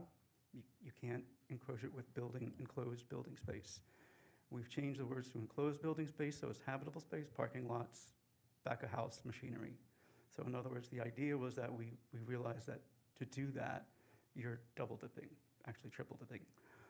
So the way it's written is that, and this is what's already on its way to planning board, the way it's written is that if you have any encroachment of the building going over the open space, the base open space of 10 or 5%, 10% for larger projects, or the space that you're allocating for a bonus, you don't get the bonus. So that's simple, and we've handled that with the bonus part. I need to explain it? Mr. Alves, let's let Okay. Yeah, so let's take, we were looking at one not too long ago by the Metro Rail that had an open space that was, it was like a hole here, and then the building was going above it. Correct. You're saying no? That's, if you're getting a bonus for it, no.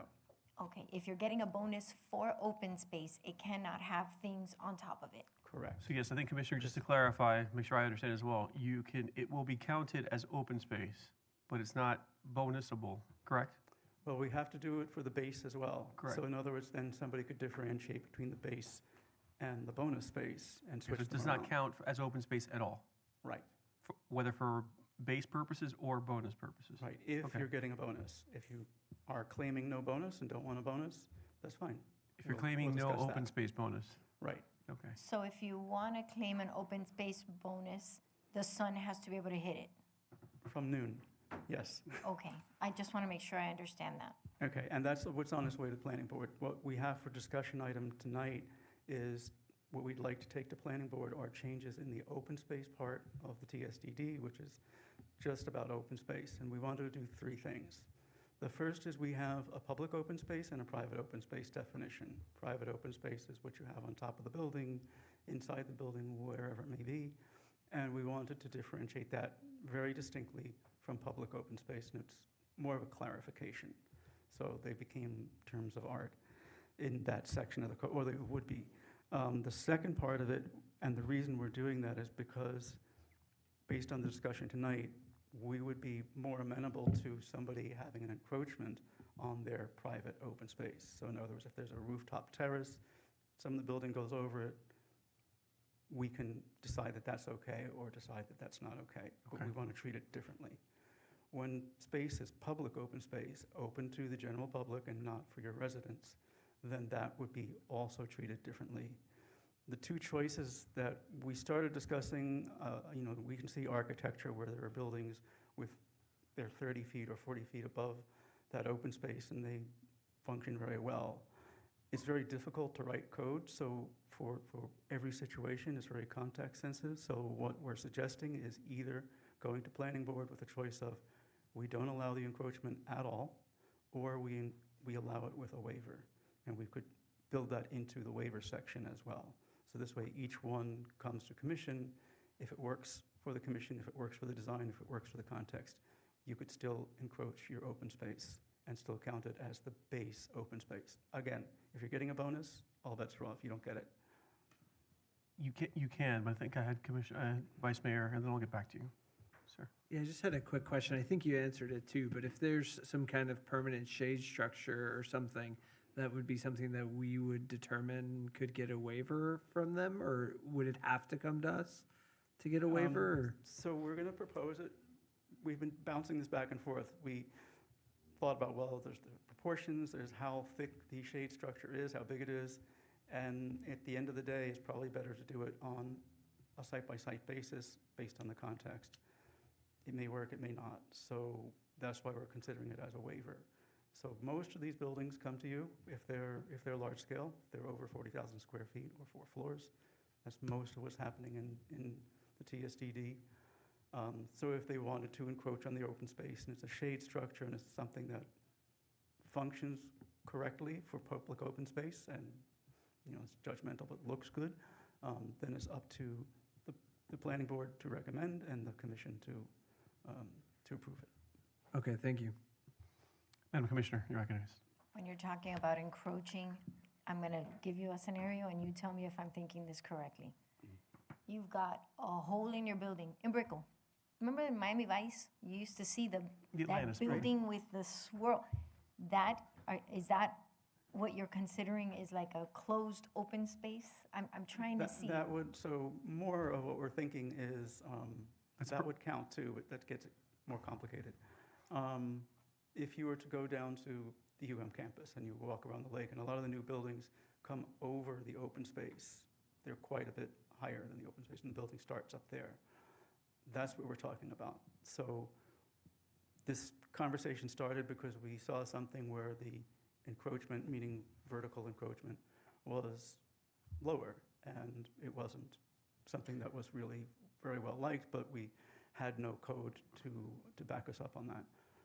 We want to have some code to back us up on that. So one, bonuses, we're not going to allow it to count as a bonus, but it's up to the commission and the planning board to either decide we won't allow that at all, that all open space has to be open to the sky, or that we would allow it under the condition that a waiver is applied for it, and we would judge each one based on the So Mark, just context. to take her example, what she's describing is private open space. And Yes, you that want to would- understand whether we have any objections to any portion of the building encroaching over the private open space? Okay. Is that the first question you had for us? It's two questions. One is for private open space. But and- let's start with private open space. Use her example. Yeah, so Okay, that's Atlantis Tower would be private open space up there. Correct. with the little palm tree in it. Or the example here, Avalon Bay had a similar Mhm. private open space on one of the upper roofs, and then with a subsequent tower encroachment over a Correct. portion of it. Correct. Personally, I have no objection to that. Okay, I don't think I think we're all of the like mind, so I don't think we need to penalize anyone for that. Okay. Okay, now, with respect to the public open space, certainly I had an objection to that project where we had the garage encroaching above the public open space on the corner, 15 feet above that space, because that was counted both for the base requirements And bonus. and bonus. And so the question is, how do we want to treat that example? Do we want to allow it? Do we want to preclude it? Or do we want to allow it by waiver? Those are the three options? Correct. Try to simplify Mark's explanation, okay? I personally certainly do not want to allow it for bonuses. Would I be open to considering it for a waiver, depending on the design aesthetic? Possibly. But I don't know how, Mark, what your recommendation would be. Waiver, so that Waiver. we can judge each one on the circumstances. So do we want to allow for some flexibility, at least to consider it? I mean, they'd have to come through and ask for it, so creates an additional burden on the applicant. And also it's easy to create ugly buildings, right? But it costs you the same to make something beautiful. I keep saying this because it seems not to sink into people.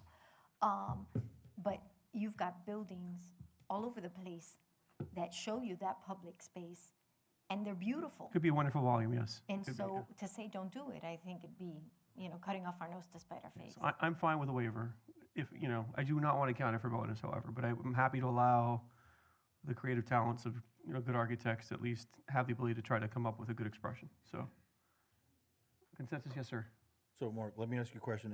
In the process of requesting a waiver, coming to the commission, where does that happen in their presentation to the cities? Like, what phase is that? Is that design review board? Is that, where does that come in the waiver? For example, if they're gonna ask for an overhead at 20 feet and we're gonna be okay with it, but obviously the building's being designed by then, right? Like, where is it too late, to the mayor's point, where they have to come here, it's cumbersome to come too late? I'm assuming it's and coming when with, too early. for the large projects, going to come with their site plan approval, so if they're. But that's not really a site plan requirement. Well, would be. they go to DRB, should and during we've had projects where during the initial review, we'll call out, this needs a waiver. And if the waiver isn't asked for in the letter of intent, we don't respond to it. So they have to ask, they have to design with it, and knowing that they have to show a reasonable effort that this will work very well and there's a reason to do it. And of course, there's a risk that you could say that it wouldn't be approved. understand that, which is the case in any waiver. But we But are I think to now- your question, it's coming at the front of the process. It's not coming, Yeah. now if it's a small-scale building, Mhm. arguably it would happen administratively, correct? They would not come before us unless they're asking for the waiver that requires commission approval. Correct. So, okay. And if I'm speaking out of turn, please No, correct no, me. no, you're right. If Okay. it's a small scale, it will be They would be administrative. forcing themselves, they would be asking for this relief and requiring commission review, or otherwise it wouldn't be No, necessary. a waiver can be approved administratively, if I'm not mistaken. I'm double checking that right now, but. That's what I'm asking. Yeah, Is yeah. I this believe waiver require? For a small scale, but they get embedded into the large scale approval when it's a large scale building. Understood that. I'm Correct. asking, again, it's question Yep. and comment for the board to consider. Do we want to see this condition? If it's a small-scale building. Again, I'm not sure it's going to be that onerous to meet the requirement, but go ahead. Yeah, because small scale is 5%, and it's hard to imagine many instances of that, but I think if you want us to look at that, we'll look at how to write it. I'm not actually sure of the answer Okay. as the code is written right now, but if that's something that you think should be open, we'll Yeah, respond. Yeah. so I take it back. It is only by commission. It is Okay. approved by commission. Okay. So, again, in a large-scale site plan, they can ask for the relief. We're going to see it anyways. We'll have a chance to opine on it. Not a big deal. I think if they wanted the small scale, it is additional process that they'll have to weigh the benefits of asking for or not. So I'm fine leaving it with it is and allowing for the waiver. Agree. Okay. So, Mark, what else do you need by way of feedback? That's it for now. That's it. We'll Thank come you back very with much. Something else Thank you, later. Mark. We appreciate you jumping on it very quickly. Okay. Madam Clerk, if you can read item 1, please. Item 1, a resolution of the Mayor and City Commission of the City of South Bend, Florida, approving and authorizing the purchase and installation of a new 6-row aluminum bleachers for the Gibson Belter Community Center in an amount not to exceed $121,200.75, together with a $10,000 contingency, utilizing Omnia Partners Cooperative Purchasing Contract Number R240106. Thank you, Madam Clerk. Colleagues, any questions of the administration? Seeing none, is there a motion? Move it. Is there a second? A motion by Commissioner Kaya, a second by Commissioner Bonich. Madam Clerk, please call the roll. Yes, Commissioner Cayenne? Yes. Commissioner Bonich? Yes. Vice Mayor Corey? Yes. Mayor Fernandez? Yes. Item passes 4-0. Please, if you can read item 4, please. Item 4.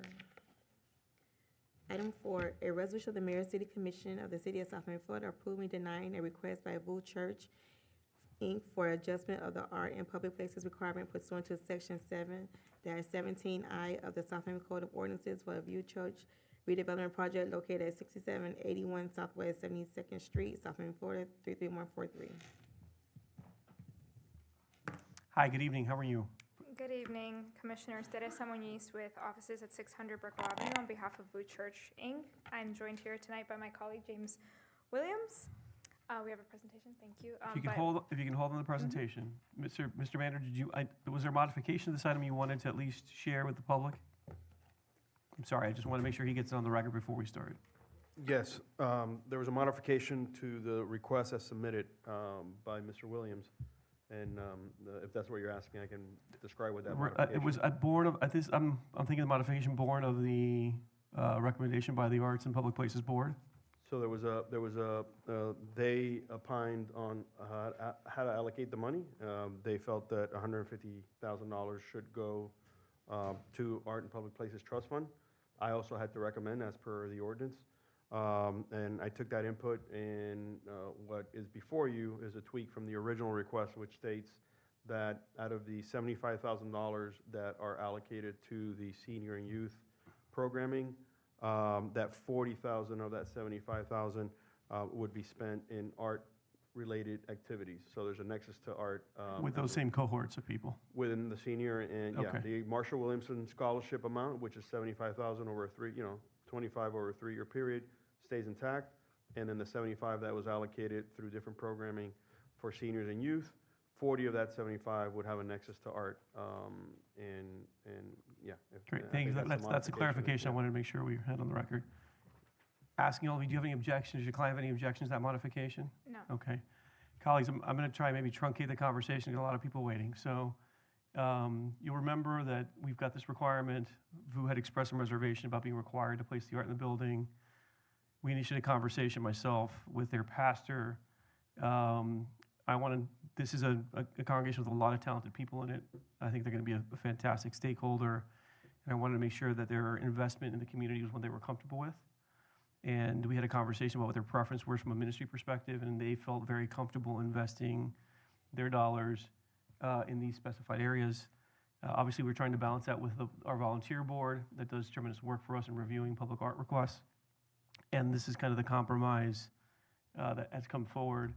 I think that respects the wishes of the church, allows us to kind of recoup the investment in a way that hopefully will build not just a one-off transactional engagement with the church, but hopefully will build a sustained partnership where they'll be an active member and contributor as part of the city for years to come. So that was the kind of the motivation of the arrangement that's before you. I'll let you add anything you like in the record. No, I'm happy to forego the presentation and just answer any questions you might have.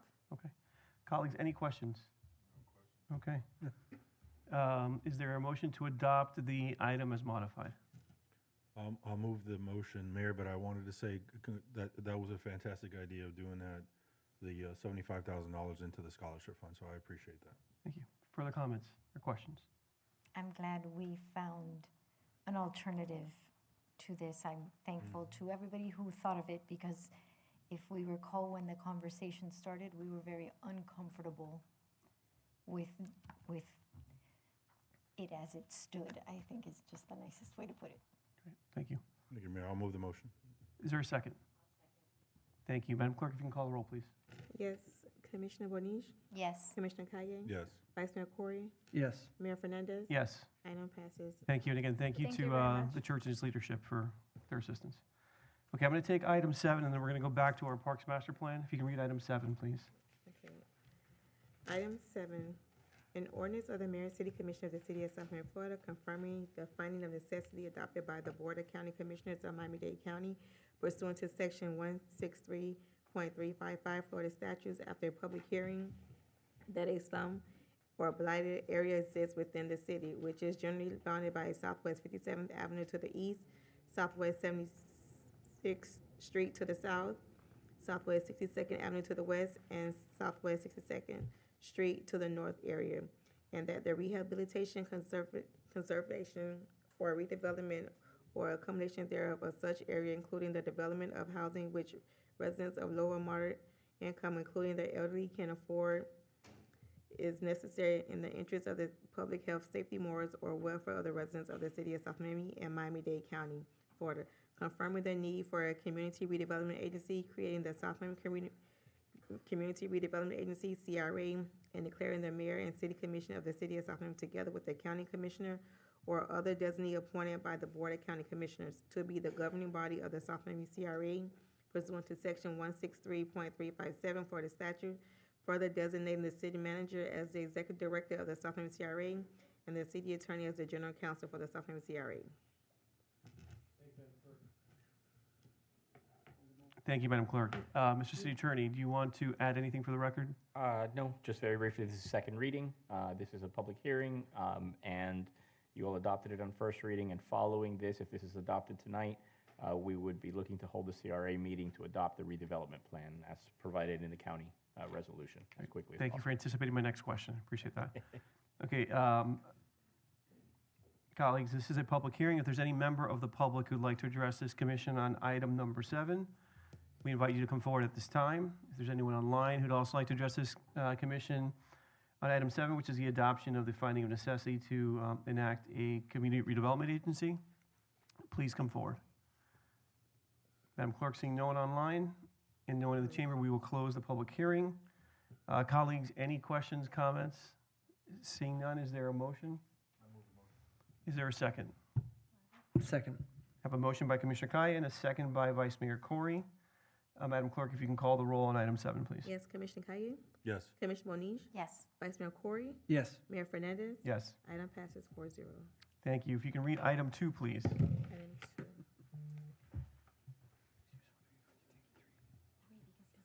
Oh, I'm sorry. I apologize. If you'll indulge me, if we can read item 3, please, Madam Item Clerk. 3, okay. A resolution of the Mayor City Commission of the City of South Miami, Florida, selecting Jeff P.H. Kazul, PLS Specialized Procurement Council for request for proposals number PW 2026-04-0-2026, development and operation of solid waste facility on city property. Authorizing the city manager to execute the retained agreement with Jeff P.H. Kazua, PL, for the legal services. Thank you, Mr. Gazzo. Nice to see you. Nice to see you, I Mayor. apologize, I missed you back there. No worries, Mayor. Colleagues, you want to just quickly introduce yourself? Jeff Cazzo. I've never done this before. Welcome to the other side of the It's rostrum. so weird to be on this side. Yeah, Jeff Cazzo, PL. I'm not going to give the address. Thank you, Mayor. Thank you, Commissioners. My colleagues, Tony and Lily, I've worked with them. I was reminded 15 years ago at Weiss Serota. I've been the city attorney at North Miami for 10 years. Still use their firm, so we're still family, and I was very happy to get the phone call to come and assist you all. It's kind of good to get out of know me and come down to so me and try to help you guys with what you're going on. So I look forward to working with all of you. Great. Colleagues, any questions? Okay, is there a motion? I'll move it. Second. Okay, I have a motion by Commissioner Moniz and a second by Vice Mayor Corey. Madam Clerk, if you can call the roll, please. Yes, Commissioner Bonish? Yes. Commissioner Kaye? Yes. Vice Mayor Corey? Yes. Mayor Fernandez? Yes. Item passes 4-0. Thank you. Look forward to working with you. Look forward to working. Take care. Thank you. Okay, let's go back to item 2, please. Item 2, a resolution of the Mayor and City Commission of the City of South Miami, Florida, approving and adopting the South Miami Comprehensive Parks and Recreation Master Plan. Mr. Manager, any presentation or we're all, oh, you already got it already? My Yeah, apologies. we did the presentation Thank you. during, yeah. Then let's entertain a motion if there is one. Comment? Yes, you're recognized for a comment. One of the constituents that came and presented, he had a concern with dog parks. There was nothing really in the plan with dog parks, especially given the situation that we have with the Elks Lodge. I know it's not part of the plan, and this is not what we're doing. And I don't know if you wanted to quickly speak about anything in the plan for dog parks? Yeah, I can just real brief. Sure, brief. Thank you. So the dog park conversation came up towards the, Hadley, reintroduce yourself. oh, Hadley Peterson, with Kimley Horn, working on the Comprehensive Parks and Recreation Master Plan. So the conversation with the dog parks came up towards the end of the process. And so we were thinking through a couple different ways to integrate it. So it's addressed in here in 2 ways. One, and obviously the conversations with Manor Lane are ongoing through community input. Nothing's been selected there. But we have provided an option in this plan that provides for the same amount of square footage as the dog park that exists today, if for some reason that moves.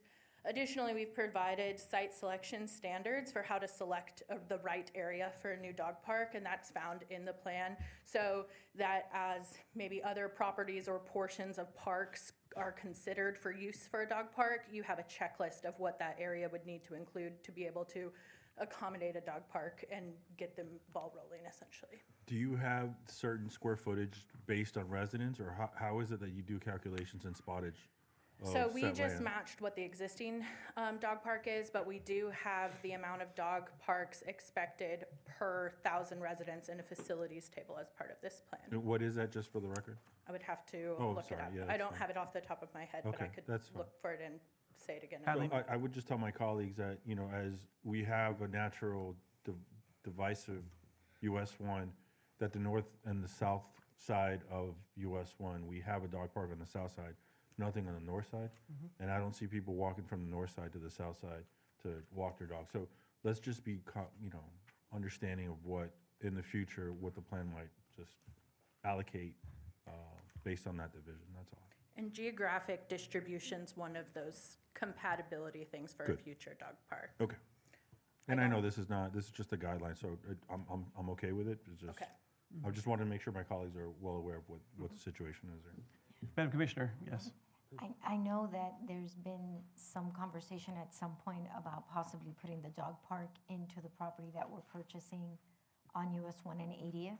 I just don't know that that would be a very good idea because of all the noise and the trains and stuff. I think people's dogs will go crazy. But we might want to consider when we clean up Palmer, the Girl Scouts area next to Palmer, when we clean that up a bit, maybe something fits there. Maybe, you never know. I mean, hey, I have a dog this big. You become such a dog mom. What? I have more pictures of my dog than my children. Mr. Vice Mayor, do you have any comments? No, I'm okay, thank you. Hadley, can I ask you for one quick question? I apologize. What's the, I mean, I would say that being a user and living on the south side of that park, I'd say that dog run was pretty marginal to begin with. Mm-hmm. So what is, I mean, are there recommendations on what a good dimensioned or good sized dog run, dog park really should be? Yes. No, not, my I apologies thought that you I'm- had asked the number per 1,000 residents. I'm asking it's if there's one per square footage, yeah. 25,000. Okay. Yeah, it's 1 for 25,000 is Okay. what's currently actually in your comprehensive plan, and we recommend retaining that because that matches the peer cities. So we looked at Pinecrest, Coral Gables, and some additional cities, and that's also what they do. The dog park site feasibility, the minimum size would be 25 feet by 25 feet.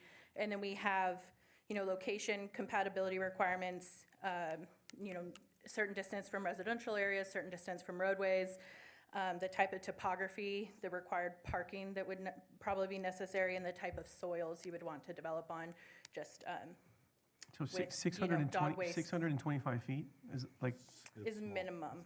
Oh, tiny, yeah, minimum. yeah. Yep, minimum. Oh, okay. I think, if I may also, I think some consideration for future build would be separating the site from larger breeds to smaller breeds. And that's So, best practice. Yeah, so, that could add to your square footage a little bit, obviously larger breeds needing a little bit more space. And as part of this, that's one of the amenities that we recommend, potentially, and again, this is not answered in this plan, but provides recommendations. But as part of working with developers, if they're putting in a dog run, what does a public access to that dog run look like? And other potential answers like that in the future as well. And colleagues, I know one of, sorry, Mayor. No, go ahead. I know there's a current development that's in process that they are allocating a dog area. So I know there's more coming down the pipeline, but just want to make sure you guys are well aware of the situation. Yeah, my immediate thought is there's that portion of Fuchs Park that we keep talking about for different uses that kind of screams for that as a possible location. I think it's would be a very good sized area, probably would allow for segregation by size as well. And so to me, that's the most obvious first alternative to examine. But we can talk about it at a later date. So funny, we've made it like 4 different things, and I don't think we land on any of them. Yeah, well, I think that's the one that's it's not a fee generating use, it's just a community use and. It's rough. Yeah, it's rough, it's rough. There you go. Okay, with that, is there a motion to adopt the master plan? I'll move it. Okay, is there a second? I'll second. Okay, Madam Clerk, if you can call the roll, please. Yes, Commissioner Kaye? Yes. Commissioner Moniz? Yes. Vice Mayor Corey? Yes. Mayor Fernandez? Yes, Item passes 4-0. thank you very much, and Ellie, thank you for the hard work, we appreciate you. You were awesome, Hadley. Thank you. Thank you. Okay, Madam Clerk, I think we've got items 5 and 6 and 8 left, is that correct? Yes. Okay. Colleagues, do you want to take up 5 first? Yes. Okay. Madam Clerk, if you can read item 5, please. Item 5, an ordinance of the Mayor and City Commission of the City of South Miami, Florida, amending Section 20-3.6 supplemental regulations of Article 3 zoning regulations of the Land Development Code to amend regulations related to fences and walls. Great. Mr. City Attorney, you want to give us a quick update? Sure, very quickly, Mayor. So the changes from first to second reading were to clarify that this was an alternative provision, that this is not in place of. So we will have both standards available.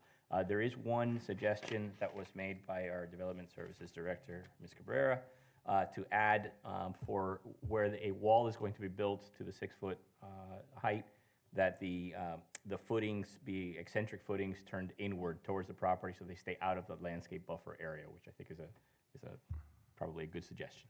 So. Colleagues, any questions regarding the changes? No question. Sorry, a quick question.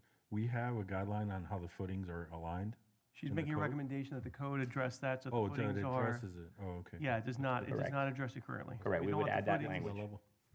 No, I get it, it's fine. So she wants to, I guess, preserve the, No, it makes sense, I just didn't, the sanctity of the buffer area, so. the recommendation would be in the code, I got it. Okay, further questions? Okay, seeing none, is there a motion? It's a public hearing. Oh, it's a public hearing item, my apologies, thank you, Madam Clerk. If there's any member of the public who'd like to address this commission on the proposed modifications to the land development regulations regarding fences and walls, please come forward at this time. Seeing no one in the chamber and no one online, we will close the public hearing. Again, is there a motion? I move the motion. We have a motion, is there a second? Second. We have a motion by Commissioner Kaye and a second by Vice Mayor Corey. Madam Clerk, if you could call the roll, please. Yes, Commissioner Kaye? Yes. Commissioner Monish? Yes. Vice Mayor Corey? Yes. Mayor Fernandez? Yes. Item passes 4-0. Thank you. If you can read item 6, please. Item 6, an ordinance of the Mayor and City Commission of the City of South Bend, Florida, creating section 15-75, work prohibited on Sundays and holidays of Article 1 in general of Chapter 15, offenses and miscellaneous provisions of the City Code of Ordinances to protect certain activities on Sundays and legal holidays. Thank you. Mr. City Attorney, any modifications between first and second reading? There were none. There were none. Colleagues, any questions of the city attorney or the administration regarding this item? No. Again, like the rule, I just want to see more code enforcement, but we'll talk about that in the budget. This is a public hearing I item. think we all agree. I know, yeah. This is a public hearing item. If there's any member of the public who'd like to address this commission on the proposed modifications to section 15 or the creation of section 15-75, prohibiting work on Sundays and holidays, please come forward at this time. Helen, please come forward. How are you? Good. I'm sorry, I would have called this up sooner if I knew you were here for it. Well, it's okay. Pauline Valentine, 7300 Southwest 68th Court, and I would just like to say I support this. It's very important that we have the ability to contact code enforcement if at any time when the city's closed, to be able to at least get information, maybe report, maybe not, whatever, but just have that ability. So I think it's a great idea, and I support it. Mr. Manager, can a resident contact the police department in the absence of a code enforcement on the weekends to Yes. just make sure that, okay. Yeah, and you know, what would happen there maybe is more of a stopgap measure to intervene and then followed up by code enforcement when they're back in. We've also discussed, that sometimes people have left a message on a recorded line and so forth, but something immediate police can handle, and then we follow up with code enforcement. And again, during the suggestion would be just to call the non-emergency line for Correct. the complaint, so. And yes, we have done that multiple times, Yeah. and we do have the non-emergency call number, and they do come when, of course, they have another purpose, is to provide safety for us, but when they come, they do listen, and it has worked. Okay. So, but we would prefer going straight to code. And we'll hopefully get there this next budget year. Thank you. Mayor, Yeah, just from thank you very much. from an update standpoint, we're currently meeting with the director and looking to modify how we operate to provide some Saturday visibility. So we're currently working on that, and she's done some restructuring internally as it relates to some of that. So we'll be seeing some presence on Saturdays. Obviously, it's been a topic of conversation whether we add another person. That'll definitely be a budget conversation, but we'll be able to accommodate through this fiscal period more presence on Saturdays. And along those lines, as I know there is a cost and a nexus, but I know I don't recall if our fee study on building fees contemplated some of this enforcement work being done on weekends funded by that special revenue fund? Or could we allocate costs for enforcement, code enforcement? Yeah, so it wasn't contemplated during the fee study, but there will be enough in permit fees, I would venture to guess, if we've done this correctly, that we've discussed already with the manager about if we move forward with adding a position, that it'll be dedicated to enforcement of the building codes for work without permits and all that, and it'll become out of permit revenue. Okay. I just, again, to the extent we needed, again, belt and suspenders out with some additional scope of work for Mr. Duyos or anyone else, I just want to make sure that we give ourselves the flexibility to use other than general fund revenues for that purpose. So, Right. yes, sir. So going back to Rami, so permit revenue, are we starting to isolate and building revenue and permit revenue separately? Or are we creating, is that going back to general fund, or are we going to start putting silos in place? Yeah, in our study, we talked about that as a recommendation for the next fiscal year. Okay. And so it wouldn't be implemented until then. I would just be careful with recurring expenses like a set person and we have fluctuations in permits where we might not be able to cover that. So I would just be careful of. No, understand, but we, part of the idea is to kind of build this No, I into get it. the baseline. Yeah. I get it. So, Just- yeah. I didn't know we were looking at that. Okay. Okay, any further questions, comments on item 6? Madam Clerk, did we have the public hearing? Yes. We did, okay. Is there a motion? I'll move it. Is there a second? Second. So a motion by Commissioner Bonich and a second by Commissioner Kaye. Madam Clerk, if you can call the roll on item 6, please. Yes, Commissioner Bonich, Yes. Commissioner Kaye, Yes. Vice Mayor Corey, Yes. Mayor Fernandez. Yes, Item passes 4-0. thank you. Can you read item 8, please? Item 8, an ordinance of the Mayor and City Commission of the City of South Miami, Florida, creating a new section 20-4.13 Sustainable Development in Article 4 of the regulations of the Land Development Code to provide incentives to promote energy-efficient home design, sustainable construction practices, increase climate resilience, and conservation of natural resources. Thank you, colleagues. Do we need a presentation, all of us? Well, I think that we should, sorry, Mayor, if Go I ahead. may. I think we should just review over the tiers, Okay. if that's okay, just real So, quick. since What were last you going to time present to us? also- Yeah, please. But are there any changes, substantive changes? No, we went to Okay. planning and zoning after you all saw the presentation. Pretty much the same presentation was given at planning and zoning. They basically had 2 concerns, and I actually was planning on skipping on most of this. Okay. I had it just in case you wanted to see it, but I've added 2 slides that basically address what happened at planning and zoning. Their concerns, one was that they felt that maybe it was difficult to implement. So I wanted to give an idea. This is a sample form, and wow, I thought it would be bigger than that, but it basically would be a checklist. So it will have a checklist for each category, whether the orientation of the home on the site, the operable windows, all that. And the applicant would basically go through and just check off which ones they meet. It has the points next to it, and then staff, as part of a zoning review, would have this form and would verify it against the documents. It's not a big deal. It's really very simple. It tallies it up, and depending on where you end up, how many points you have, whether it's, 10 to 20 to 19 or 20 to 29, whatever it is, that's the tier you're in, and then it gives you what incentives you have if you get a discount on your permit fees or what we discussed last time. And then the other form was basically to address the second comment, which was very valid. It's why don't we just implement LEED? And there's a reason why LEED is not used in single-family homes. It's really a nationwide program.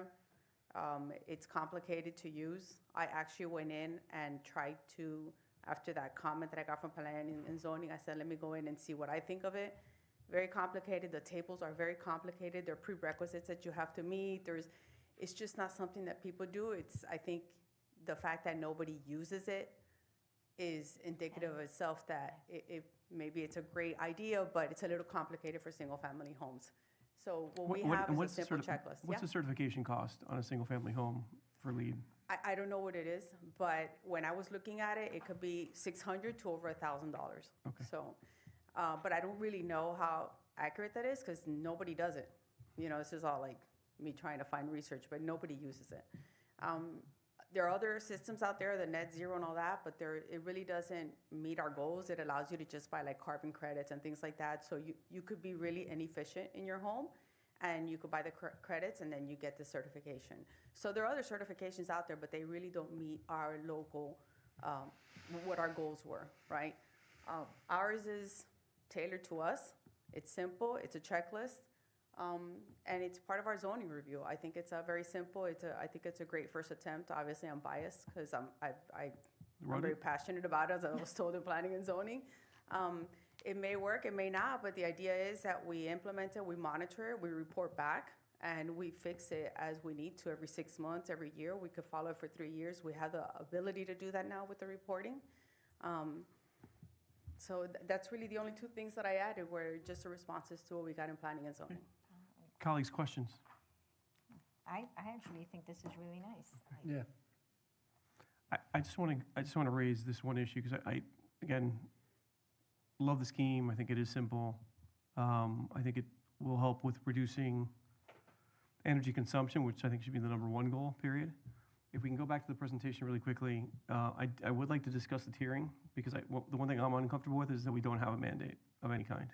And so, unless my city attorney tells me that we are prohibited from having a mandate, I would love to see us pick at least a minimum tier, where we make a statement about having to do something to address these kind of issues, as opposed to just allowing people to elect it. And, you know, again, our incentive suite is pretty limited in terms of what we can offer. I don't know that a 15% discount or whatever the first tier was, I can't remember off the top when I looked at it. You know, some design professionals may just don't want to be bothered. I mean, I want to have, you know, engage the client, right? Because we're talking here, typically, you're building someone a home.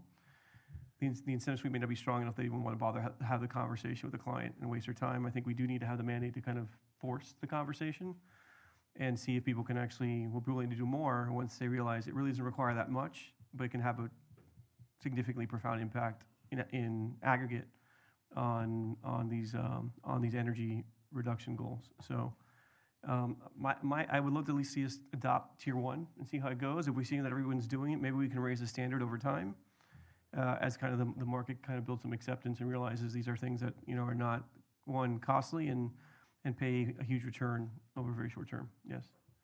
Yeah, can we show the tiers, please?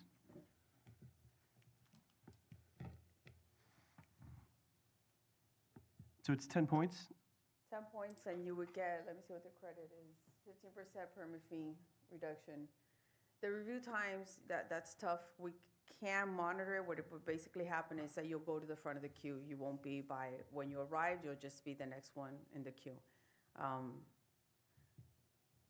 And I think last time I presented here, or maybe it was in planning and zoning, we actually went through and I went through and looked at, I think it was 3 or 4 homes that were recently permitted.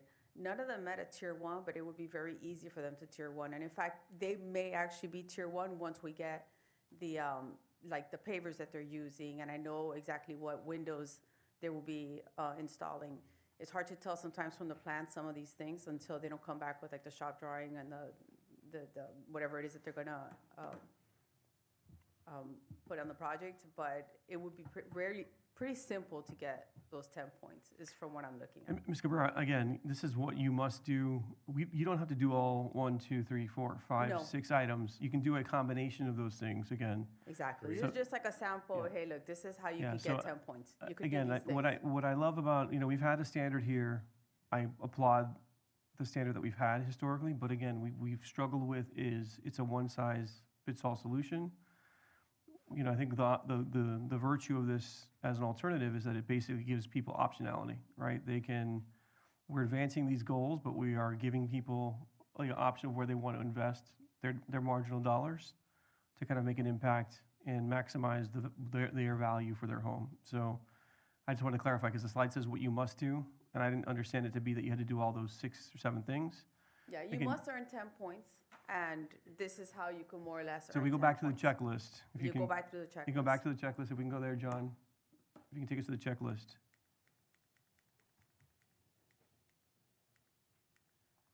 This is just a So sample here's 4. checklist, So but- is this not a complete checklist, correct? No, I have a complete checklist that I've created. I just didn't put them all on the slides. I just gave the first 2 pages. Yeah, so but- just by way of an example, so we all understand what I'm suggesting. Of all the categories, you can pick any number of interventions, and as long as you get to the 10 points, you'd be satisfying the minimum. That's what I'm suggesting as an alternative to just the incentive for tier 1. Yes, sir. Can you give us a scenario of like the easiest way to do this? To earn the 10 points? Yeah. Yeah. So one thing that all the houses that I looked at, and they were all more or less the modern-looking homes, is that they all have the cool roofs, the white reflective type roofs. Operable windows is another one that is easy, and really the biggest bang for your buck, because you get the most points for it, is keeping existing canopy on the property. So if you have existing canopy, I think you get halfway there, if I remember correctly, on the points. Yeah, so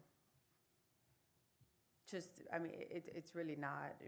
An overhang, if you have an extra, I think it's like, the standard overhangs are what, like 24 inches? I don't know, Commissioner Kai, if you, but I think it's like 30-inch overhang you would get. If you have a front porch, I mean, there's ways of getting there. The easiest though is the permeable pavers, having the swale, the bioswale, which is something we should be doing anyway, because you have to retain the water, you have to do something with your water, so you have to grade the site. And the reflective cool roofs. Those are easy points.